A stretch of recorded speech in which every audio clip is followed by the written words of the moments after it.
Hey everyone! If you enjoyed this video, the full version is available on Patreon. I'll be uploading all my content there going forward. It's currently free, but in the future I'll add a small monthly fee to support the channel. Comment or message me what price feels fair for you.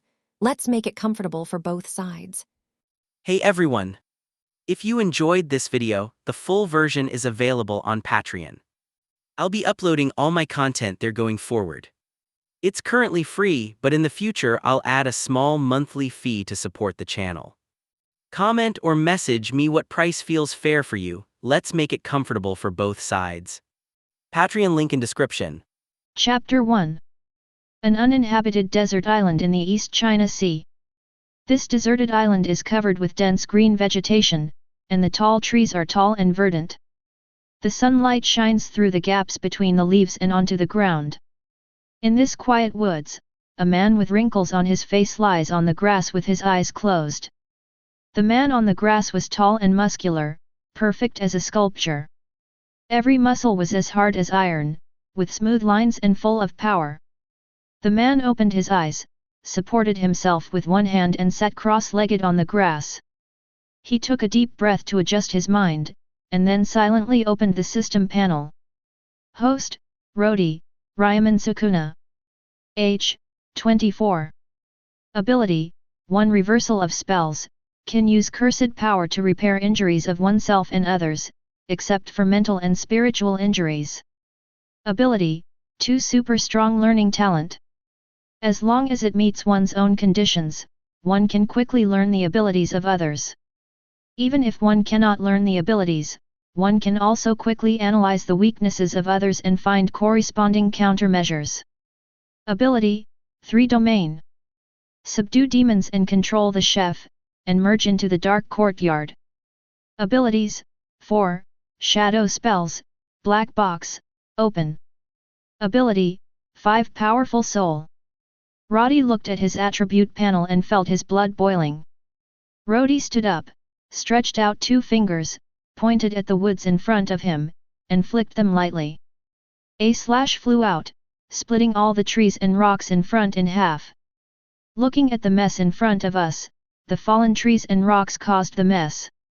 Rody couldn't help but burst into a delighted laugh. Rody, with his hands in his pockets, walked out of the messy woods and came to the beach of the deserted island. He looked at the endless sea in front of him. Except for the occasional seabirds flying in the sky, there were no living creatures. After thinking for a moment, Rody formed a seal with his hands in front of his chest, and suddenly a strange bird much bigger than a human flew out from the shadow under his feet. Rody leaped lightly and jumped onto its broad back. The gnu flapped its wings, blew up the sand on the ground, and flew into the sky.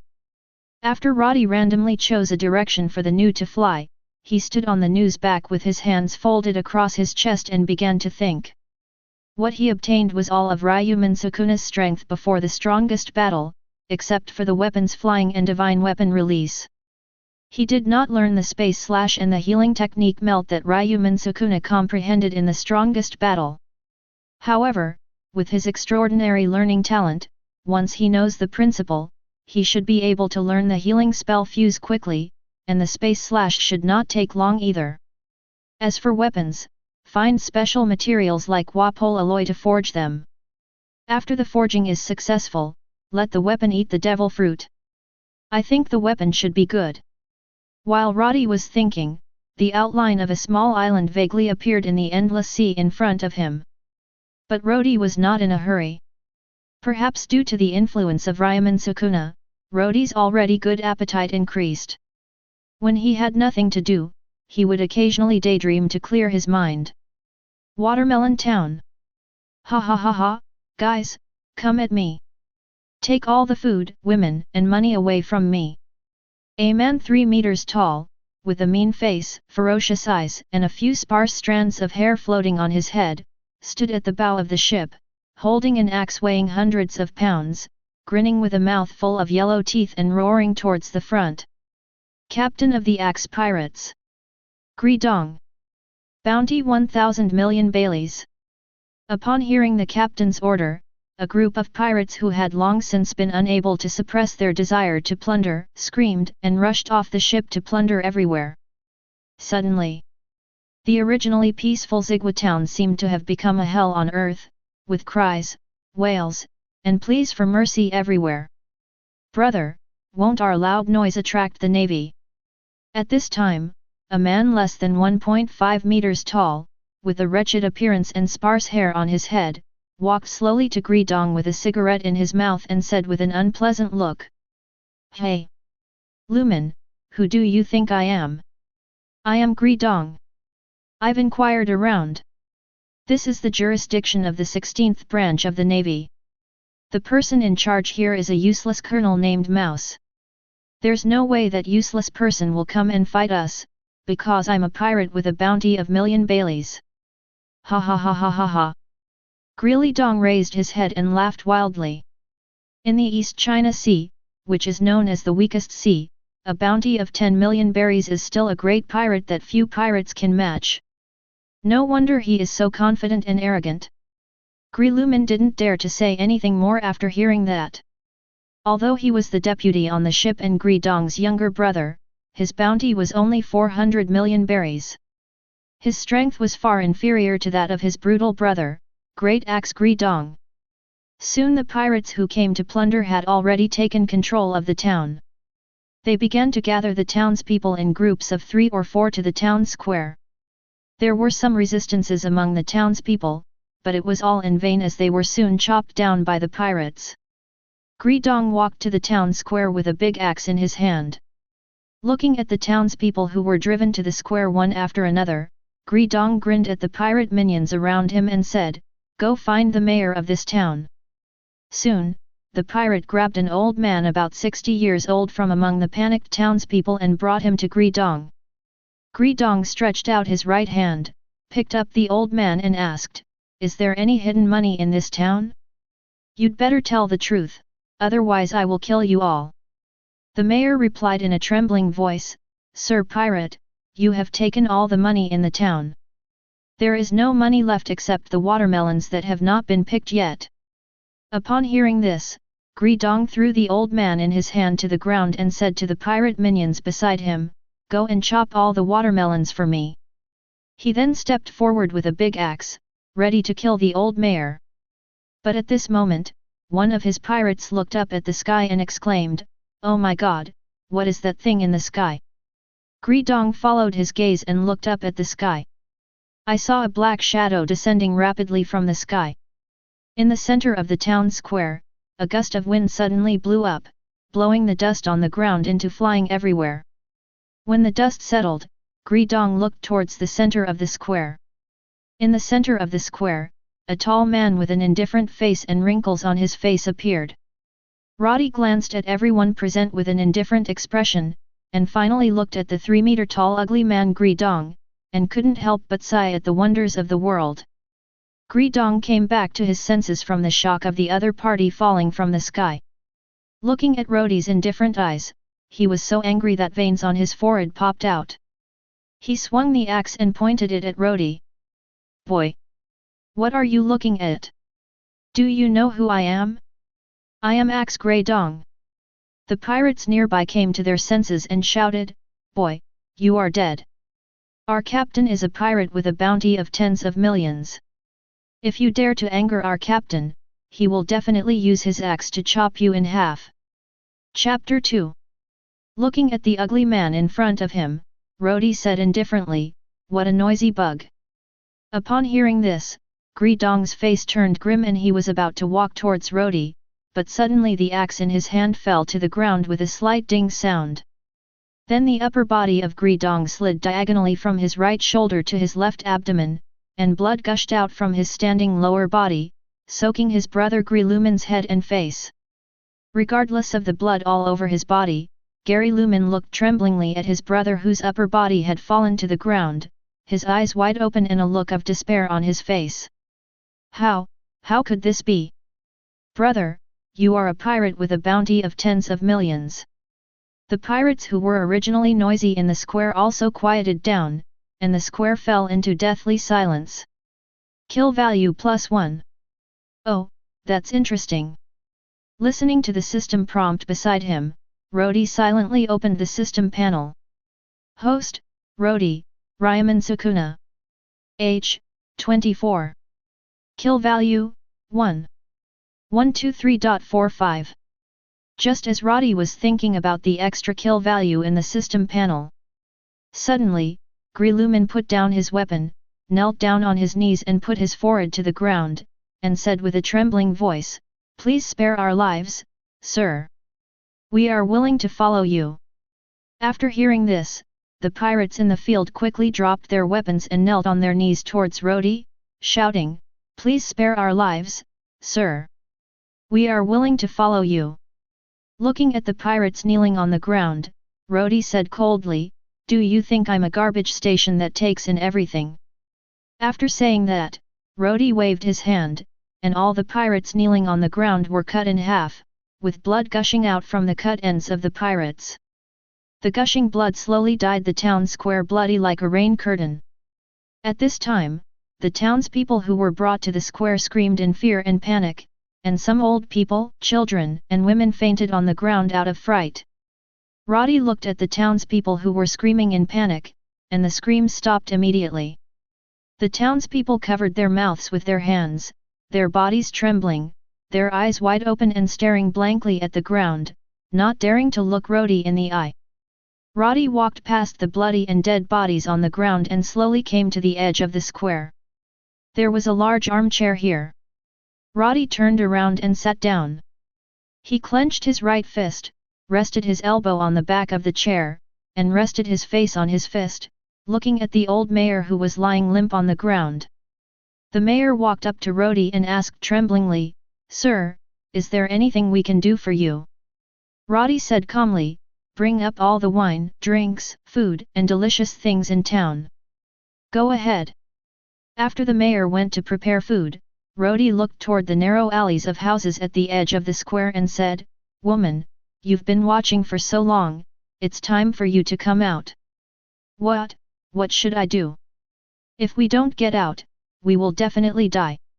What will Nakago, Uncle Ajian, and everyone in Kokoyasi village do then? We are almost collecting 1 million berries to redeem Kokoyasi village from Aaron. I can't die. I can't die now. I must survive no matter what, Nami thought as she leaned against the dark wall in the alley. Just when Rody was getting a little impatient, Nami walked tremblingly over the bloody and dead bodies on the ground and came to Rody. Looking at Nami with short orange hair, blue and white striped short-sleeved top, and orange short hip skirt, Nami at this time has not yet experienced many adventures with Straw Hat Luffy. Compared with the mature and sexy Nami in the later period of the original work, her figure and face are a little immature. However, because he was burdened with the debt of the entire town, he started working as a thief who specializes in stealing pirates since he was a child. Even though his body was trembling, his eyes still revealed his strength. "Nami, right? I know a little bit about your situation, so I won't waste any more words." Luodi smiled and said, "My name is Luodi. I will help you kill Aaron. How about you serve me for the rest of your life?" Nami was trembling when she heard this. "How do you know?" "No, wait, stop kidding, that's a fishman." "You know that? The strength of a fishman is 10 times that of a human. And they can fight underwater. Even the warships led by the Commodore of the Navy branch can't deal with them." Rody smiled and said, "Then do you know that fishmen are just one of the most popular slaves in the Grand Line's human trade?" "Slave? Slave?" "Yes, slave." Nami was stunned when she heard this, as if she couldn't believe that those arrogant and self-righteous fishmen were just a best-selling commodity in the Grand Line. Rody stood up and walked in front of the stunned Nami. His tall body blocked all the light in front of Nami. He reached out and lifted Nami's chin, staring at her still young and immature face. "How about becoming a little wildcat that belongs to me alone? I will help you clear all obstacles and draw a navigation map of the world. Let's not talk about why you know about me." Nami gathered her thoughts, stared into Rody's eyes and asked, "Who are you?" You suddenly appeared in the town and killed all the pirates. Pirates? Navy? Or bounty hunters? Rody said proudly, I am not a navy or a pirate, nor a bounty hunter. I am just myself. I can kill whoever I want to kill and save whoever I want to save. I am a truly free man. Okay, okay. What's your purpose? Nami asked again. I want to taste all the delicious food in the world and travel to the Grand Line to fight powerful opponents. Rody replied. The Grand Line. Nami had also calmed down from the shock of seeing the bloody corpses on the ground, and her mind was much clearer. Although that place is dangerous, many chambers of commerce in the East China Sea have the ability to navigate, right? Why did you come to me? Because, talent. Talent. Because I want to go to Sky Island. I am interested in the sky shells and the rulers there. However, that place is located 10,000 meters above the sky, and you need to ride the jet current to get up there. Not many people have this kind of sailing talent. Rody replied. 10,000 meters above sea level. Jet current. Hearing this, Nami looked at Rody blankly. Sky Island? Me. Rody nodded.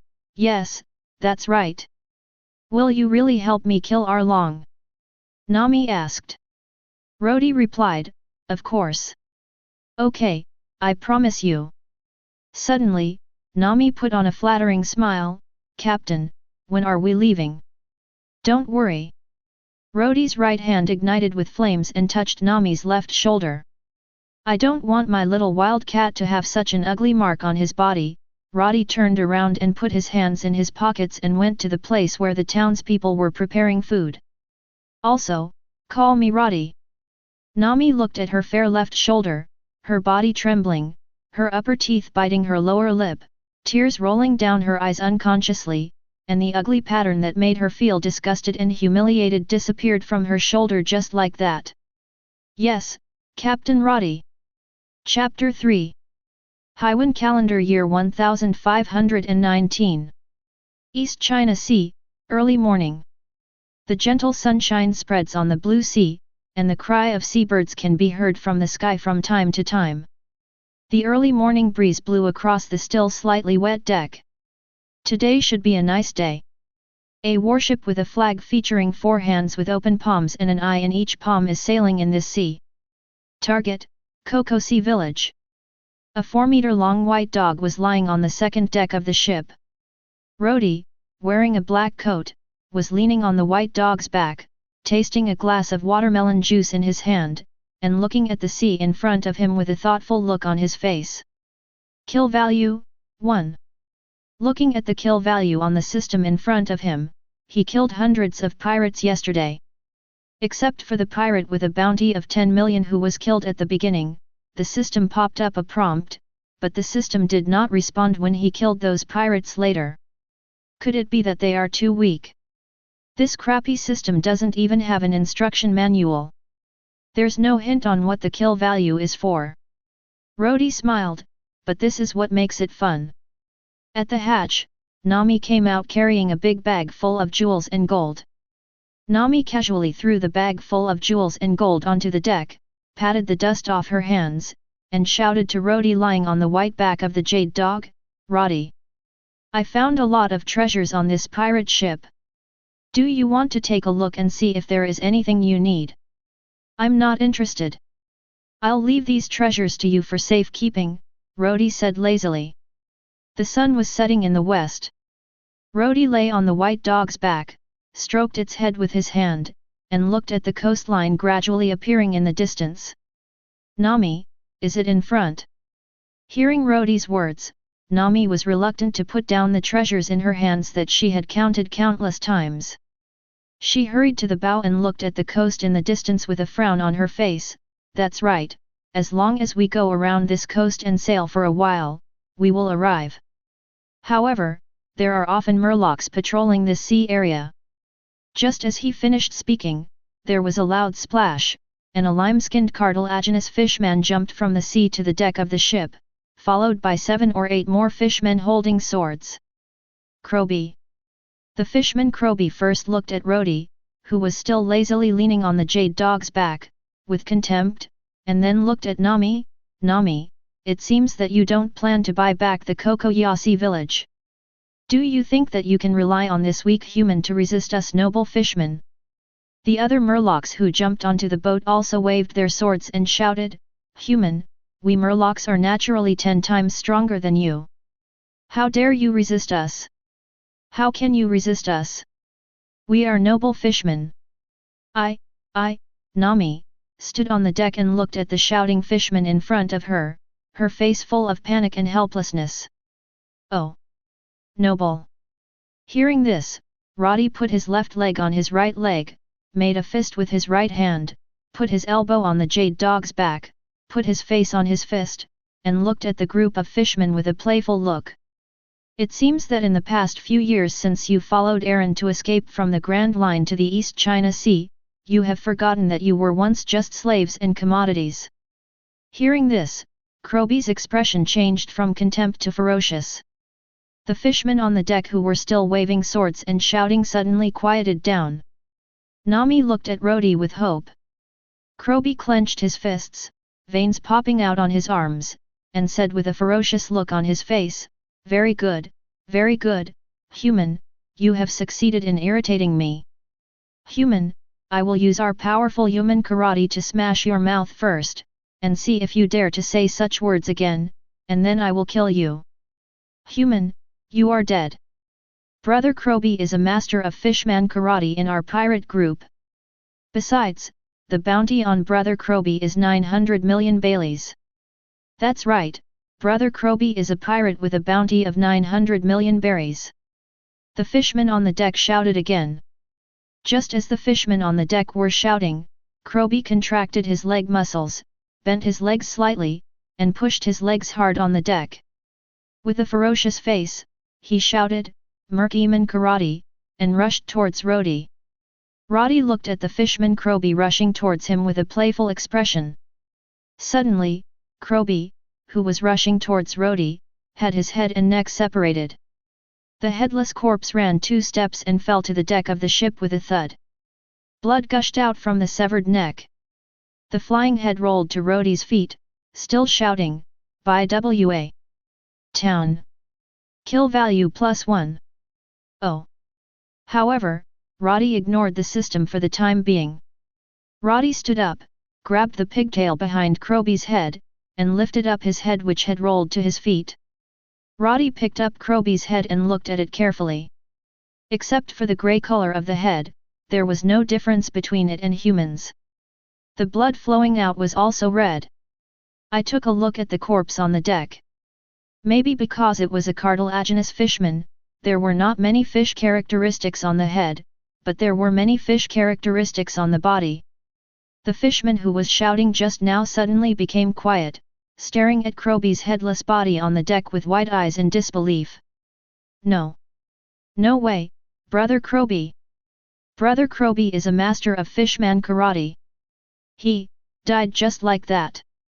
The fishman looked at Rody, who was still holding Rody's head in his hand, with hatred, anger, and unconcealable fear in their eyes. A taller Daruma shark man among the fishmen tried hard to control his still trembling hands and tightly clenched the knife in his hand. The veins on the hand holding the knife bulged from using too much force. Daruma shark man raised the knife in his hand and pointed it at Rody, who was heading towards Rody's head. Don't be afraid, let's go together and kill that human and avenge Brother Rody. Upon hearing this, the other fishmen looked at each other, then clenched their swords tightly and rushed towards Rody. He casually threw the head of the fishman Rody in his hand next to his headless corpse. Rody looked at the group of murlocs rushing towards him with knives in hand, and with a casual wave of his hand, all the murlocs except the Dharma shark man were cut in half. Revenge, for Crow. Looking at his companion who was cut in half, Dharma shark man was finally defeated by the fear of death. He could no longer hold the knife in his hand, and the knife fell to the deck with a clang. His face was covered with tears, his body was shaking, his legs seemed to have lost their strength. He knelt on the deck blankly and muttered, How could it be, so so many people. Rody slowly walked up to the Dharma Shark man and looked at the fishman who was kneeling on the deck tremblingly. Rody looked down indifferently. Oh! Fishman, do you still want to kill me? Chapter 4. The fishman raised his head dully, looking at the tall Rody in black coat in front of him with fear, but he was trembling all over and couldn't speak. Tisk! Collapsed.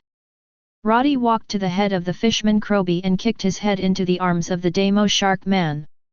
Hold it, I'll kill you if you drop it. Hearing this, the fishman trembled and hugged Krobi's head tightly in his arms.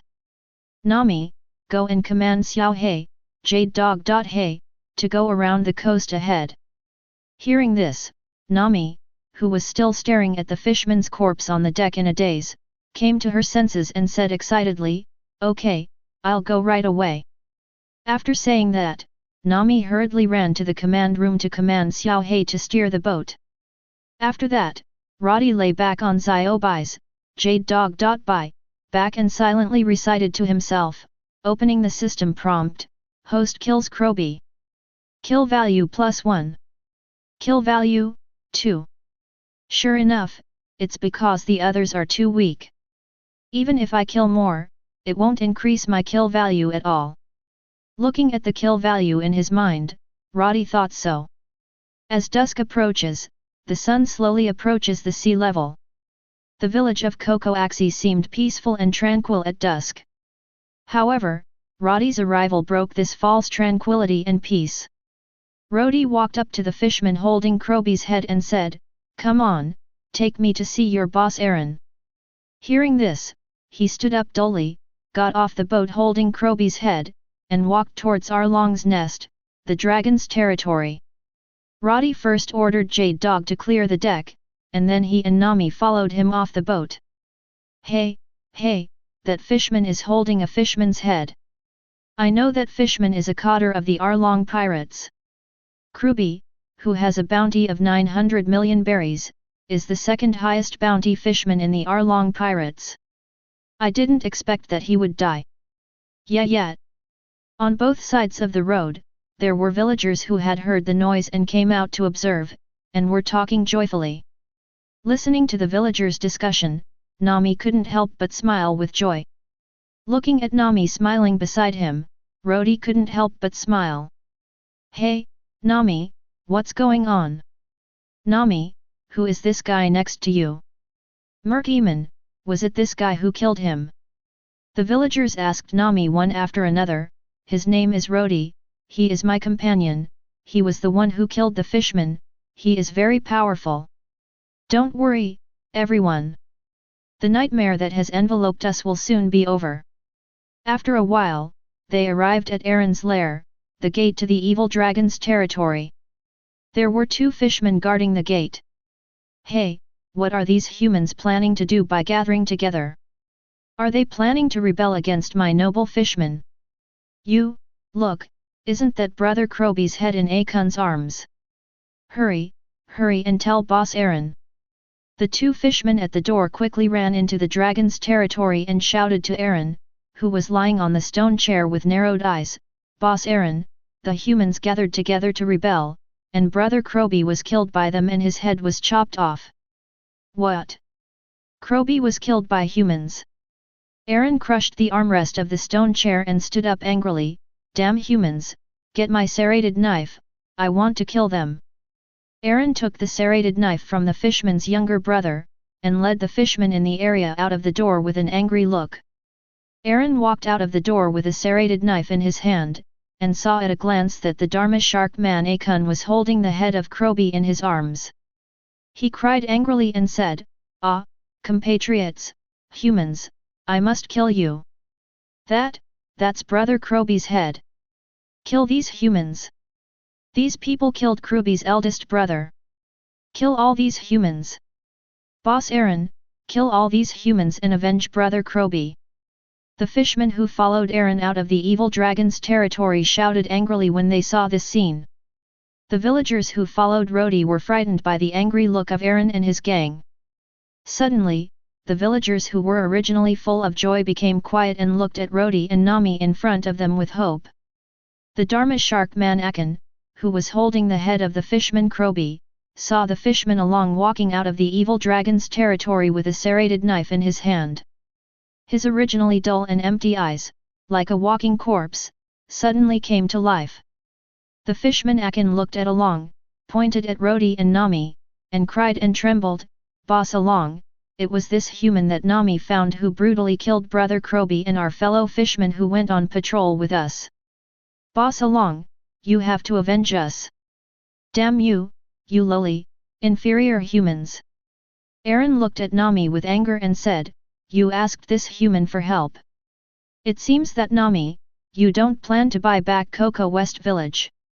I was planning to wait until you have enough money and then inform the greedy rat colonel of the 16th branch of the Navy about your theft of million Baileys. When the time comes, all the money you have stolen over the past few years will be confiscated by the Navy. What kind of desperate expression will you show then? It's funny just thinking about it, ha ha ha." Aaron laughed proudly. "You fishman bastard, how dare you deceive Nami like this? We will never let you go. Nami, we all already know that you joined Arlong's group in order to save the village. Nami, don't worry about us anymore. We are all ready to fight to the death with Aaron and his gang." The villagers shouted to Aaron angrily. Nami turned to look at the people in the village, and said in a hoarse voice with tears in her eyes, "Everyone." At this time, Nojiko and Aegean, who had just rushed over after hearing the noise, walked out of the crowd. Aegean looked at the tearful Nami, took a step forward and held Nami in his arms. Feeling this fatherly warm and inclusive embrace, Nami said in a hoarse voice, "Mr. Jian, when did you know? Everyone in the village knew that you joined Arlong's group in order to save the village since you first joined Arlong's group." Jian said distressedly, "We have been pretending not to know because we are afraid that if you want to escape from Arlong, we will become the shackles that bind you." He held Nami's shoulders with both hands, looked at the tearful girl in front of him, and made up his mind that this time, no matter what, even if it meant death, he would never become Nami's shackles again. "Nami, no matter what the outcome is this time, let us all face it together with you," Aegean said gently. "Yes, Nami, you have seen it too. Aaron has been deceiving you. This time, face it together with all of us." Nojigoi looked at Nami with firm eyes. The villagers also tightened their hands on the farm tools and kitchen utensils, looking at Nami with firm eyes. "Everyone." Nami looked at everyone with determined eyes, and the tears in her eyes stopped flowing. Nami turned to look at Rody. "Rody, help me." Rody's face was calm, of course. Chapter 5. "Ha ha ha ha, are you done talking, human? I will kill you first to avenge my compatriots, and then kill all those humans who dare to resist us fishmen." Aaron waved the serrated knife in his hand and pointed it at Rody. "Oh, just you." Rody walked forward to the side of the merman Akun and reached out to touch him. Suddenly, a grid of tiny wounds appeared on the merman's body, and his flesh and blood turned into tiny cubes and scattered. "Compatriots! Devil fruit, you are a devil fruit user. Hand, just be careful not to get touched by your hand, and your fruit ability should not work. Go to hell, humans." After saying that, the angry Aaron rushed to Rody with his knife in his hand, and slashed at Rody with the serrated knife in his hand. Looking at the serrated knife coming towards him, Rody reached out and grabbed the blade. No matter how hard Aaron tried, he couldn't move it at all. Seeing that he couldn't move the serrated knife in his hand no matter how hard he tried, Aaron clenched his fist and hit Rody in the face. Rody reached out and grabbed Aaron's fist, gently bent it, and Aaron let out a painful groan. "Go, everyone, hurry up and help Boss Aaron." Seeing this, the fishmen rushed towards Rody with swords in hand, but they were all chopped into pieces after only a few steps. "Ah, long. Old. Fellow countrymen." Aaron shed tears in pain and despair as he watched his fellow fishmen gradually lose their breath. "How about, hopeless? Now, do you still think that mermen are noble? Rody said slowly. I will kill you, human. I must kill you, Aaron roared at Rody at the top of his lungs. After saying that, Aaron opened his mouth full of sharp teeth and bit towards Rody. However, just as he stretched out his head, it fell off his neck. Rody let go of Aaron's fist and the serrated knife, and Aaron's headless body fell backwards. After taking a look at Aaron's unwilling head, Rody kicked him in front of the villagers of Kokoyasi village. Dead, dead, Aaron died just like that. Yes, yes. The nightmare that has shrouded us has ended just like that. The villagers dropped the farm tools they were holding and cheered. Suddenly, there was a loud bang in the evil dragon's territory, and a ferocious beast that was dozens of meters tall, with a green and white appearance and 2 bull horns on its head, emerged from the swimming pool in the evil dragon's territory. Nami walked up to Rody and said, "This sea beast is called Moo. It is very ferocious. Arlong and his men brought it from the Grand Line. Only Arlong can control it." At this time, Moo also looked at Rody, and naturally saw the headless corpse under Rody's feet. As a sea beast brought to the East China Sea by Aaron from the Grand Line, Moo recognized at a glance that this was Aaron's corpse. The originally ferocious eyes suddenly turned into fear, and it turned its huge body and was about to escape. A sea beast from the Grand Line, I wonder what it tastes like. Rody raised his hand and a huge net formed by the slash flew out, cutting the huge sea beast Moo and the evil dragon territory into pieces. You are really powerful. Nami exclaimed. Isn't it? Of course. Come on, take me to taste the most delicious orange in your mouth. The news that Arlong and his gang had been annihilated soon spread throughout the villages and islands ruled by Arlong. At night, the villagers held a banquet on the grass in the center of the village. Rody was sitting at the banquet table. The villagers kept bringing delicious food and wine to Rody, and they stopped only when there was no room for any more food. Rody chewed the mooing sea beast meat in big mouthfuls, drank the orange juice in the cup comfortably, and felt that his physical fitness had improved a little, almost imperceptibly. Sea beasts like Moo are nothing in the Grand Line. There are many sea beasts that are bigger than it. In the New World, there are even ancient behemoths like the Elephant Lord that are 3.5 meters tall.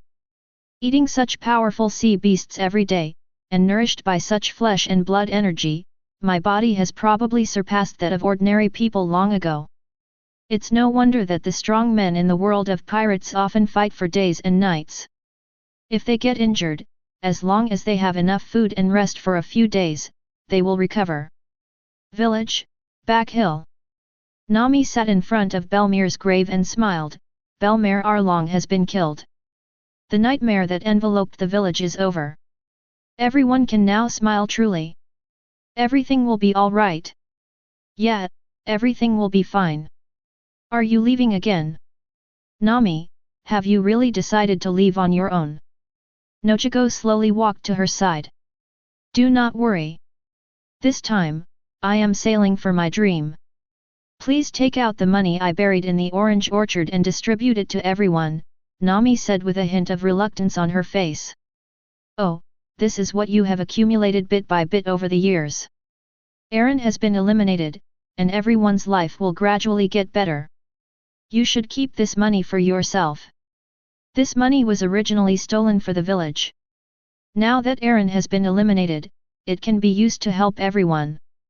Everyone has had a hard time these years, Nami said firmly.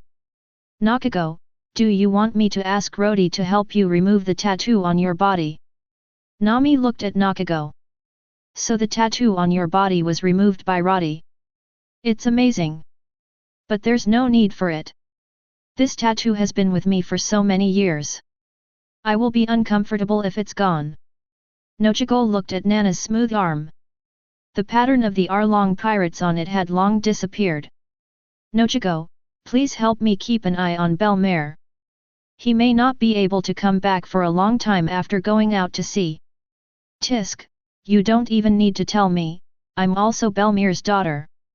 At noon the next day, when the sun was at its highest, Nami, Rody and the others prepared to leave and continue sailing. You must protect Nami, brother Rody. Nami. You must be happy. Nami.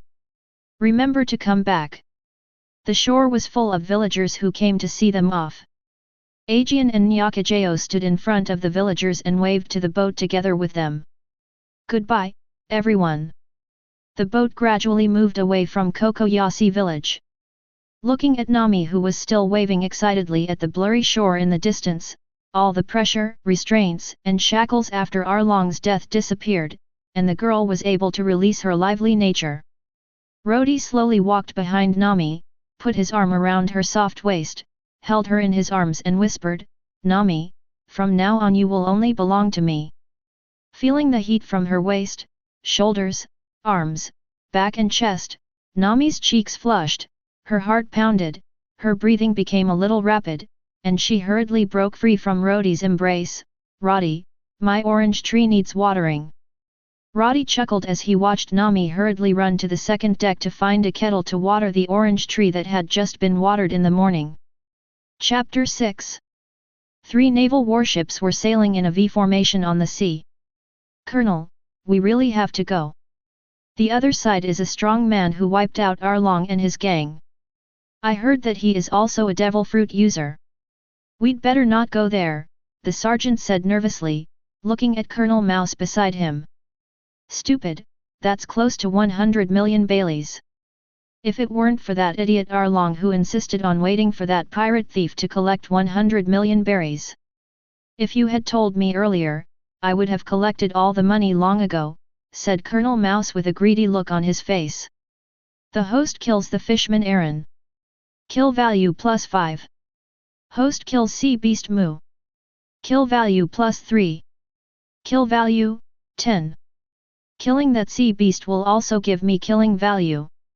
It seems that as long as I kill a powerful creature, I will get killing value. Rody looked at the system panel in his mind. "Rody, there are 3 warships ahead," Nami shouted to Rody from the bow. "It's the warship of the 16th Navy branch." He made a seal with his hands in front of his chest, and Nu flew out from Rody's shadow. Rody jumped on Nu's back and flew towards the warship. "Colonel, a large bird flew out from the ship ahead and is now rapidly flying back towards the warship. Fire, shoot it down." After Colonel Mouse gave the order, the 3 warships opened fire one after another, and the shells whizzed towards Rody, but the shells exploded in the air before they flew far. Rody flew out of the smoke of the explosion on Nu and landed on the warship in the middle. On the back of Nu, Rody glanced at the sailors on the deck, and finally stopped his eyes on a sailor who looked like a mouse and was wearing a colonel's uniform. Red hair, strange lines on face and body, about 2.3 meters tall. "Colonel, there is no mistake, it was him who wiped out Aaron's gang." Hearing the hint from his navy subordinates, Colonel Mouse said to Rody, "You are the one who killed Aaron. Do you know how much berries Aaron has to hand over to us every year?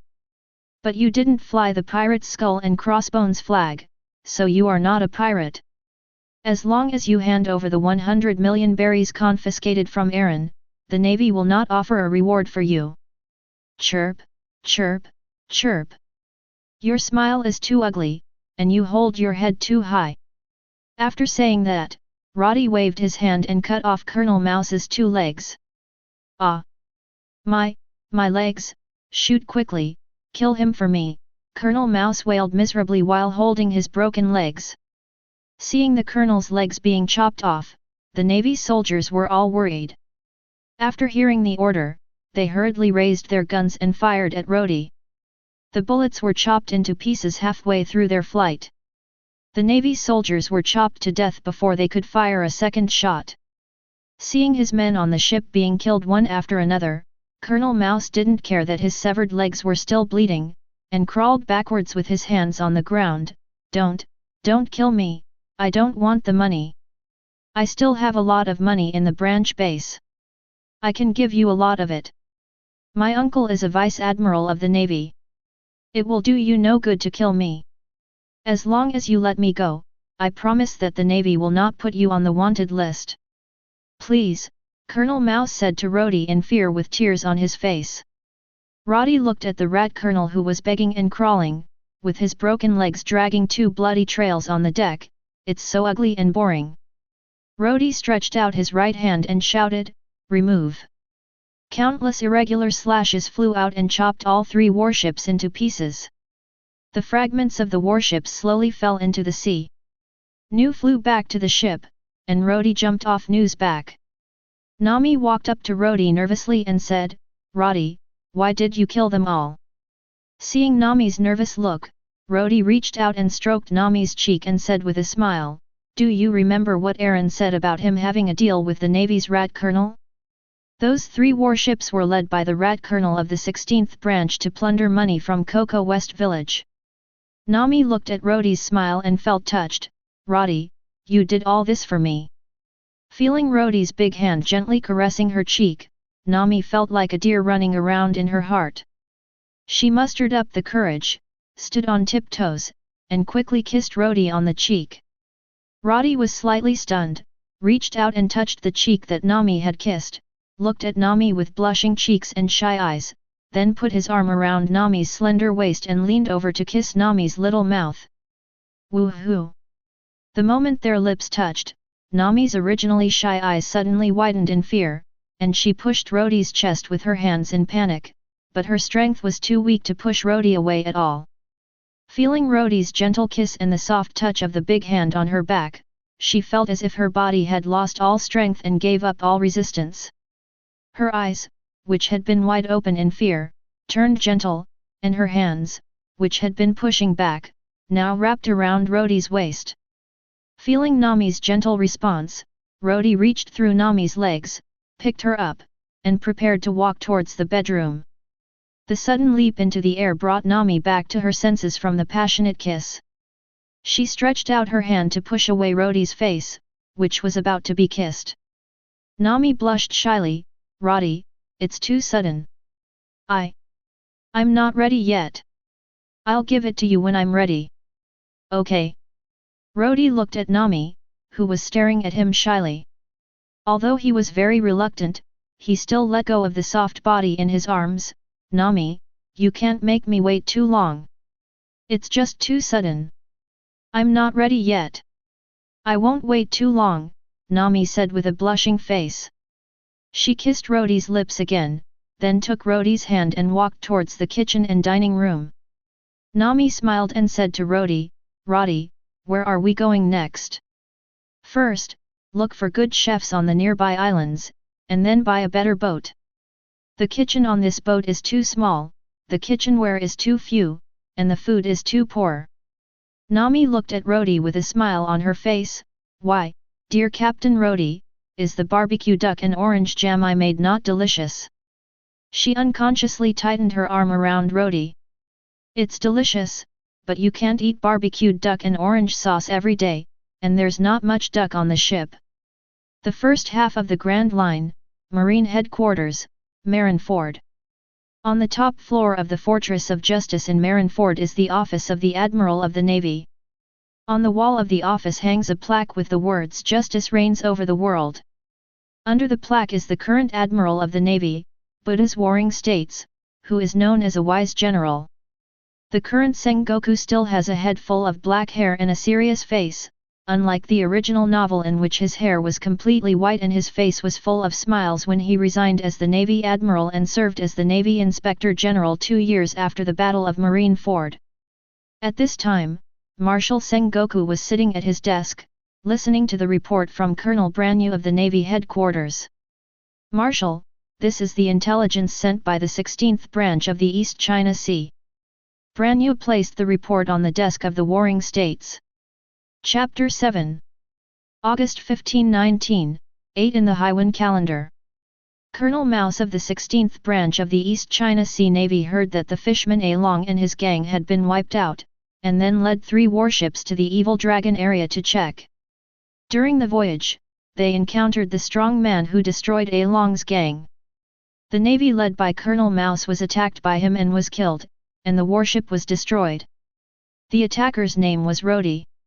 He had red hair and was about 2.3 meters tall. He had strange patterns on his face and body. He was suspected to be a user of a devil fruit and could deliver sharp blows. Those killed by him were all cut into several pieces by the sharp blows. At present, all we know is that he suddenly appeared in Zigua town, wiped out the Great Axe pirates who looted Zigua town, and then boarded the pirate ship of the Great Axe pirates, brought Nami, a cotter pirate thief of the Arlong pirates, and then went to the Arlong territory to wipe out the fishman Arlong and his gang.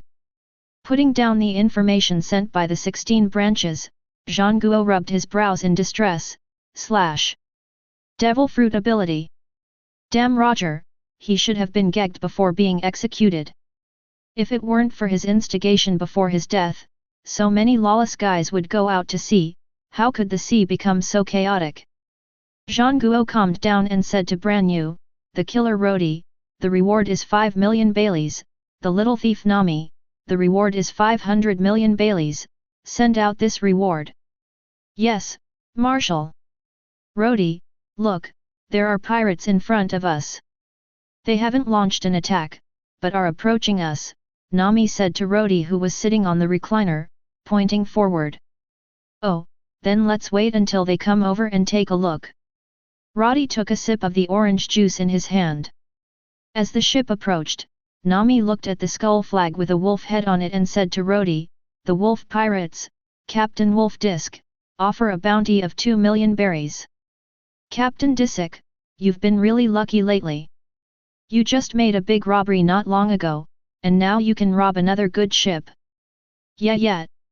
The people on the ship ahead didn't run away when they saw our wolf pirates. They must have been scared silly, ha ha ha ha. Listening to the shouting of his younger brothers, Disc calmly played with the 2 daggers in his hands. Okay, the boat is approaching, call all the younger brothers out, prepare to use the grappling hooks, and kill anyone who dares to resist. As soon as he finished speaking, Rody jumped onto the deck of the Wild Wolf pirate ship with an unfinished glass of orange juice in his hand. Who are you to dare to come to our Wild Wolf pirate's ship? No matter who you are, you're dead. The shouting pirates drew their knives and slowly surrounded Rody. Disc walked in front with a dagger in both hands, watching Rody still drinking the unfinished glass of orange juice, as if their Wild Wolf pirates and his captain with a bounty of 2 million berries were not as important as the orange juice in his hand. Disc waved his hand to quiet down the younger brothers, and looked at Rody with a serious expression.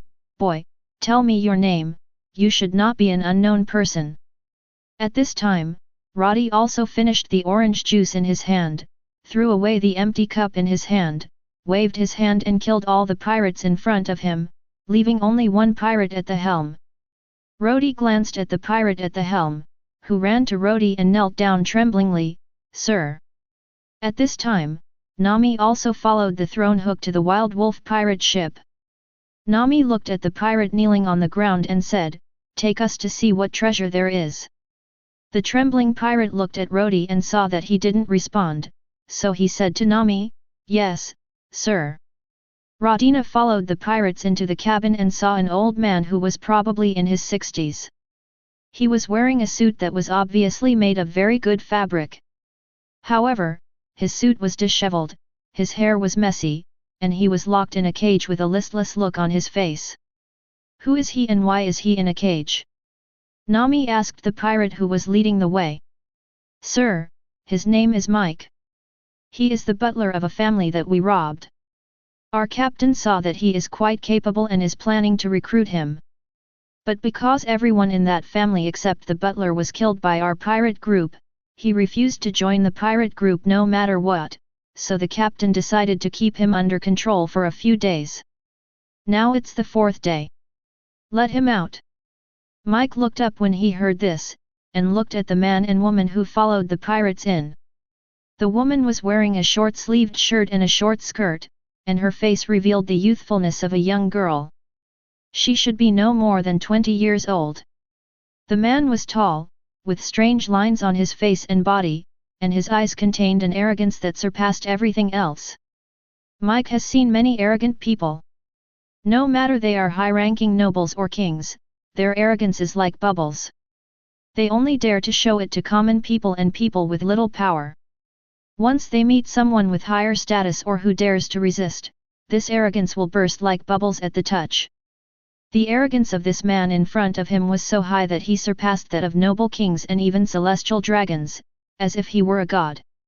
The cage opened, and Mike walked out. He stretched out his hands to straighten his messy clothes and hair, and saluted to Nami and Rody, "Dear sir and madam, thank you for rescuing me. Can you tell me your names?" "My name is Nami and his name is Rody. Rody has already wiped out this group of pirates. You can leave when we sail to an island with a town," Nami said to the meticulous old man in front of her. "Thank you very much, Lord Rody, for saving my life and for destroying the wild wolf pirates and avenging the Bruce family," Mike saluted Rody. Nami pulled Rody, who didn't respond. "I destroyed the wild wolf pirates not to avenge the so-called Bruce family, but just to kill some boring ants." Rody looked down at Mike, who was saluting with an indifferent expression. "Of course, to you, Lord Rody, these pirates are nothing but casualties that can be easily wiped out, but to me, they are a favor that I can never repay. I am 68 years old this year. I have served the Bruce family all my life, but now all my family members have been killed by the wild wolf pirates.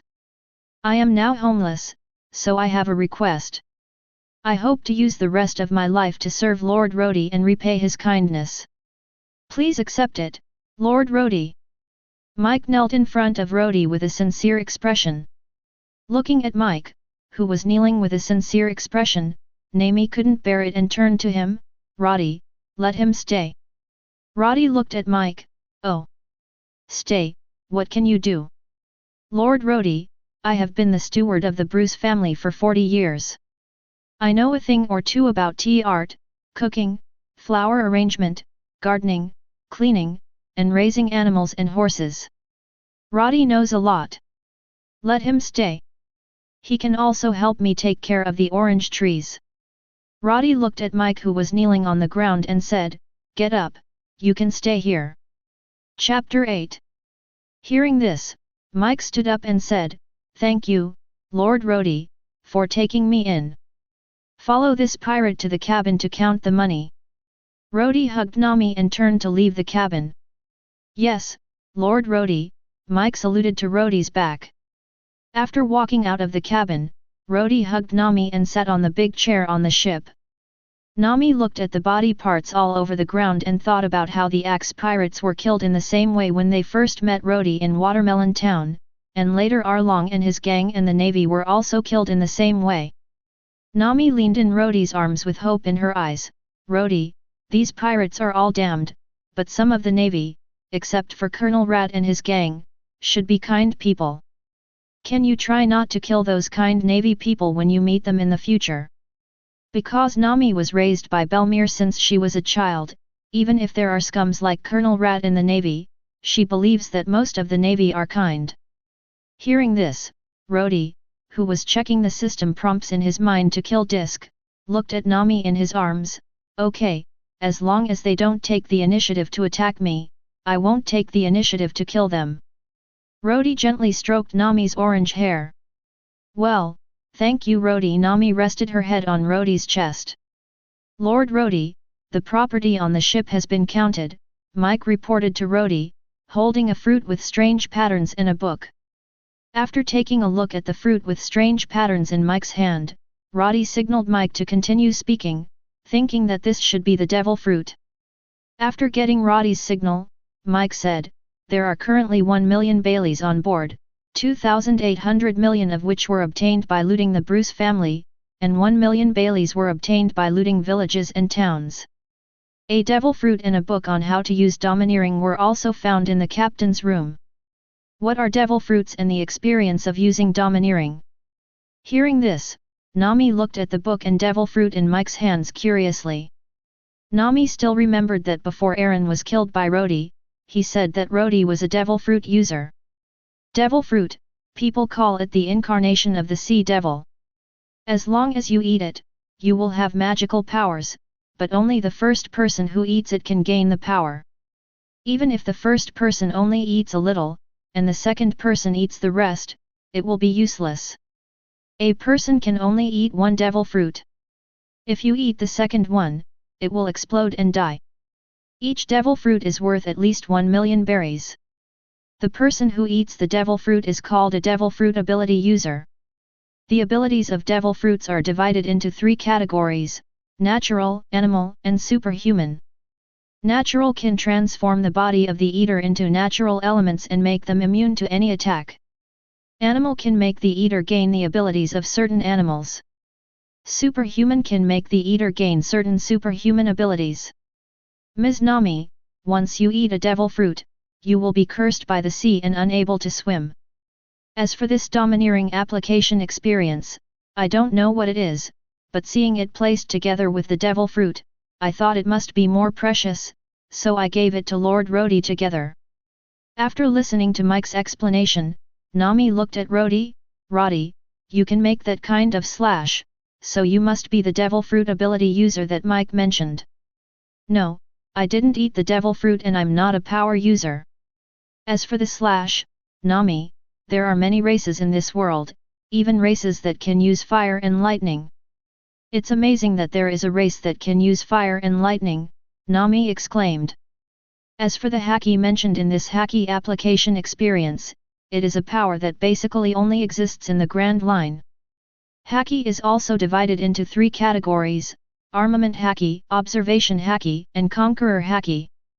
Only by mastering Armament Haki can you have the qualifications to fight against powerful natural devil fruit users. Armament Haki is relatively the easiest of the 3 colors to master. As long as the physique is strong enough, you will have a chance to master it in battle. Armament Haki entanglement can strengthen the hardness of the sword and the body. The more advanced Armament Haki allows excess Haki to flow and increase the thickness of the armed parts. For defense, it is an invisible armor. For attack, the flowing Armament Haki can attack the enemy's interior and cause huge damage. Ryasakura of Wano country is an advanced technique of Armament Haki. Observation Haki can detect the location and number of enemies outside the line of sight, as well as the enemy's next move. The top-level Observation Haki can even foresee the future for a short period of time. Sky Island's heart network is Observation Haki. Armament Haki and Observation Haki are potential powers that everyone in the world has, but most people can't detect it, or can't guide it out even if they detect it. But Conqueror Haki is completely different. It is a natural talent that you don't have, and it can't be improved through training. It can only be controlled and strengthened as you grow. After saying that, Rody reached out and took the devil fruit that looked like an animal head and the domineering application experience book from Mike's hand. Nami, do you want to eat a devil fruit? This one is obviously an animal-type devil fruit. Animal-type devil fruits usually have their own will. Once the fruit fails to awaken, the animal will inside the devil fruit will take away the cognition of being a human and turn into a beast. I'd better find you a natural type one. Rody, since the animal-type devil fruit is so dangerous, we'd better not eat it. If we don't want to eat it, we can sell it. It's worth at least 100 million belly. Nami looked at Rody with money symbols flashing in her eyes. Didn't we get a lot of Bailey on this ship? Let's keep this devil fruit for now. When we find a devil fruit encyclopedia, we can see what animal this animal-type devil fruit belongs to. Hearing Rody's words, Nami nodded reluctantly, okay. Mike, deal with the bodies on this ship, pack up the valuables, and take care of the remaining pirate as well. Yes, Lord Rody, Mike nodded after hearing Rody's order. After Rody gave Mike his instructions, he hugged Nami and jumped back to his boat. He summoned the jade dog by and asked it to wait for Nami's instructions, then went to the training room. Rody sat cross-legged in the training room, flipping through the experience of using domineering power that he had obtained from the pirate ship. Half an hour later, Rody closed the book in his hand and slowly closed his eyes. Rody felt that the whole world suddenly became quiet. The whole world appeared to Rody as a strange black and white ink painting. Rody could clearly sense the 3 people on the 2 boats. Although he had turned off the listening function, he could still hear the breathing of the people on the boat. Half an hour passed, Rody slowly opened his eyes, the world returned to normal color, and he mastered the observation Haki. Chapter 9. Rody took a deep breath and began to try to practice armament Haki. Strength lies in firm belief. As long as the physical fitness reaches a certain standard and is coupled with firm belief, this power can be guided out. A layer of dark energy appeared on Rody's hand, and a strong wave wrapped around his hand. Rody carefully felt the wave wrapped around his hand, and his domineering aura slowly flowed. The comic is colorless, and the setting of the animation is used here. Rody exhaled slowly. Mastery of armed color. Then the next step is the overlord color. If armament Haki is to attach one's spiritual beliefs and will to the flesh of a sword, then conqueror Haki is to release one's powerful spiritual will to others. The weak and those with weak minds will not be able to withstand the impact of conqueror Haki's spiritual will, and will foam at the mouth and faint. But how to guide it out? Rody remembered that in the original work, Doflamingo was about to be burned to death, and his extreme anger and hatred led to the release of the conqueror's Haki. It should be that there must be a clear enemy or target to release it. Rody thought about it for a while, but still had no clue. Since I have no idea about conqueror Haki, let's practice armament Haki and observation Haki first. Grand Line, Fishman Island. The Sun Pirates Vice Captain, the Weasel Mermaid Aladdin, handed the newspaper he bought and the bounty order inside to Jinbei. Boss Jinbei, Arlong Krobi, and the others were all killed by humans. Jinbei took the newspaper and bounty handed to him by Aladdin. The killer Rody killed all members of the Axe Pirates, killed all the fishmen of the Arlong Pirates, and killed all the navy led by Colonel Mouse of the 16th branch of the navy. He was suspected to be a devil fruit user. Putting down the newspaper, Jinbei looked at the wanted poster in his hand. On the poster was a man with red hair, wrinkles on his face and cold eyes. Killer Rody, bounty of 5 million Baileys. Former leader of the Dragon Pirates, current navigator under the command of Slayer Rody, little thief cat Nami, bounty of 500 million berries. Putting down the newspaper and offering the reward, Jinbei frowned and sighed. Boss Jinbei, Arlong, and the others were all killed by humans. Should we take revenge? Yes, Boss Jinbei, Arlong and the others are our compatriots after all. And that human is a pirate. Listening to the discussions of the crew members, Jinbei frowned and said, "Quiet." After the crew members quieted down, Jinbei slowly said, "Don't forget the teachings of Boss Tiger and Princess Oto Him. There are good and bad people among humans. Arlong and the others have this result because of their own choice. As for this human, I will observe." After Jinbei finished speaking, the crew members stopped discussing. "Aaron, if I had forced you to stay back then, the result wouldn't be like this," Jinbei thought silently as he looked into the distance. In a messy room on Fishman Street, there were several fishmen. The great white shark Hody Jones put down the newspaper and the bounty order in his hand, and stuck a dagger into the bounty order on the table, angrily. "How could a lowly human kill Brother Aaron? You must have used some despicable means to kill the noble fishman." "Yes. Boss Hody, how could a weak human kill the powerful Brother Aaron? This weak human must have used some despicable method to plot against Brother Aaron." "Yes. These weak and lowly humans should be slaves of us noble murlocs. How could they kill powerful and noble murlocs? They must have used despicable means to plot against Brother Aaron." The murloc next to Hody Jones also shouted angrily. Hody Jones waved his hand to quiet the fishmen around him, stretched out his hand to pull out the dagger, picked up the pierced bounty order. "Lowly human, when I become the king of Fishman Island, I will gather our powerful fishmen warriors, rush to the Red Earth continent to overthrow the world government, and turn all of you humans into slaves of the noble fishmen. Then I will chop off your head, ha ha ha ha." 2 days later, Donghai. A seagull wearing a hat flapped its wings and landed on the fence in front of Rody, then saluted him. Looking at the seagulls in front of him, Rody couldn't help but marvel at the magic of the pirate world.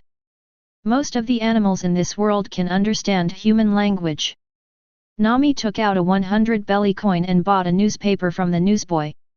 The newsboy nodded, flapped its wings and flew away. By the way, is there really anyone who would catch Chopper for 50 belly? Rody, look, we have a bounty on our head. You have a bounty of 5 million belly, and I have a bounty of 500 million belly. Why am I being bountied? I haven't done anything. Nami walked up to Rody with a newspaper and a bounty order. Rody put down the drink in his hand and took the newspaper from May. Well, the photo is well taken. Looking at the reward in his hand, Rody nodded with satisfaction. Rody looked at the newspaper in his hand. White Horse Cavendish entered the New World and became a newcomer that attracted much attention. The captain of the Whitebeard Pirates' 4th Division, Thatch, was killed by the 2nd Division member Marshal Teach, who defected from the Whitebeard Pirates. The Whitebeard Pirates sent the captain of the 2nd Division, Ace, to pursue the defected former 2nd Division member, Marshal Teach. Oh, Blackbeard has obtained the dark fruit. The Navy should have realized that Ace is the son of Pirate King Roger. Lord Rody, there is an island ahead. Mike came to Rody, bent down and greeted him. Mango Town. Mike folded the sails, Nami steered the rudder and stopped the boat at the dock, leaving Yuquanhei to guard the boat. The 3 people and 1 dog got off the boat. Nami took Rody's arm and walked on the street of Mango Town, followed by the butler Mike and the jade dog Bai who was carrying a bag. Suddenly, looking at his hair and the lines on his face, there's no doubt that he's Rody, the killer with a reward of 5 million baileys, a passerby shouted while looking at Rody. Instant. The noisy passersby on the street suddenly became quiet. They looked at Rody tremblingly, not daring to make a sound. At this time, an old man with a cane walked out of the quiet crowd. The old man walked to Rody tremblingly and said humbly, "Mr. Killer, I am the mayor of Mango Town. If you need anything, you can tell me." "Oh, then are there den mushi in your town?" Rody asked casually. "Lord Killer, there is no den mushi as you said in Mango Town," the mayor replied humbly. Den mushi seem to be commonly used in the Grand Line. It's normal that there are no den mushi in a small town in the East China Sea. Are there any better cooks in town? Mr. Killer, as for the chef, a woman who claimed to be the best chef in East China Sea came to the town yesterday, the mayor replied cautiously. Chapter 10. The mayor brought Rody and his party to a meat market and pointed at a tall woman with pink hair and a red dress and said, "Slayer, this woman said she is the best chef in the East China Sea." Hearing the mayor's words, the pink-haired woman turned around and started dancing. When she stopped dancing, 2 men jumped out from beside her. One was short with a face longer than a winter melon, and the other was a fat man with nostrils bigger than his eyes. "Mr. Carmen is the best chef in the East China Sea. He doesn't claim to be so." "I am Master Carmen's first disciple, Leo," said the short man with a face longer than a winter melon. "Master Carmen has defeated many chefs in the East China Sea.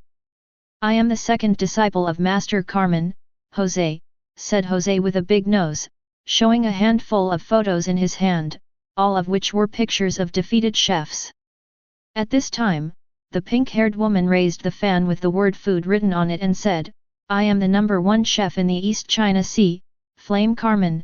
"Oh hee hee," the woman laughed and spun into the air, then fell down dizzy. Carmen's apprentices Leo and Jose caught it skillfully. Judging from their skill level, they must have caught it many times. Everyone at the scene was silent, obviously stunned by the performance. Rody rubbed his brows speechlessly. What a weird thing. However, no matter how weird it was, this woman named Carmen should be a good cook. After all, not everyone can beat so many chefs. After looking at the unconscious Carmen, Rody had no interest in talking to his 2 strange-looking apprentices. He signaled Mike behind him to take Carmen and her 2 apprentices on board. "Okay, we'll buy some supplies and leave." Rody waved his hand to let the anxious mayor leave. Rody Nami bought some food and the town's specialty, heart-shaped mangoes the size of grapefruits, as well as the drawings and pens and ink Nami needed to draw nautical charts, and then returned to the ship. In the conference room on the first floor, Rody was leaning back in a big chair waiting for Carmen to arrive. After a while, Carmen opened the door of the conference room and walked up to Rody. "Oh, you know my identity?" Rody asked casually, looking at Carmen with a serious face in front of him. Carmen replied, "Yes, the reward is 5 million Baileys, the killer Rody. Do you know why I brought you on board?" "I know. Your steward has told me about heading to the Grand Line. I can agree to your request, but I have 2 conditions," Carmen replied firmly. "Tell me about it." Rody replied casually. "I hope to compete with a chef in cooking skills in the East China Sea, and to find the blue Caiibur in the Grand Route. That is the sea area that gathers ingredients from all over the world and is the dream place of all chefs." "Well, that doesn't sound like a difficult request, but what if I don't agree?" Rody asked Carmen jokingly. "Then, even if you kill me, I will not be the chef on your ship." Carmen looked at Rody with a firm face. "If you don't understand the heaviness of death, it's best not to say the word death lightly.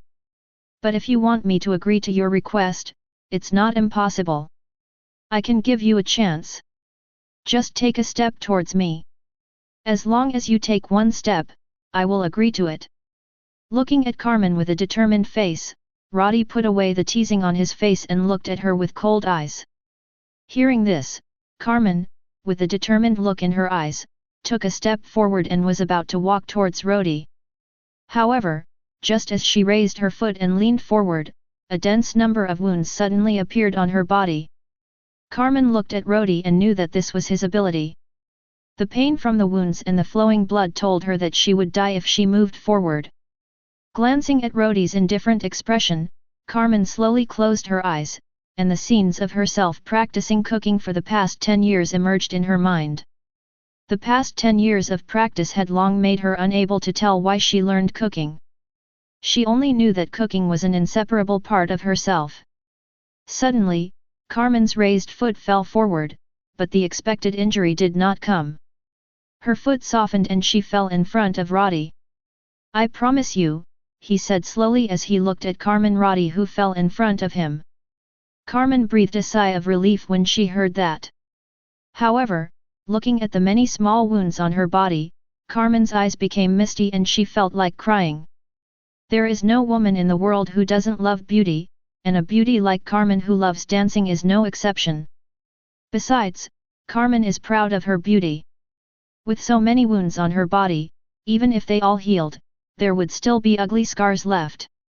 How could she dance with so many ugly scars on her body? Thinking about not being able to dance in the future, Carmen, who loved dancing, felt that her future life would be bleak. She might as well die.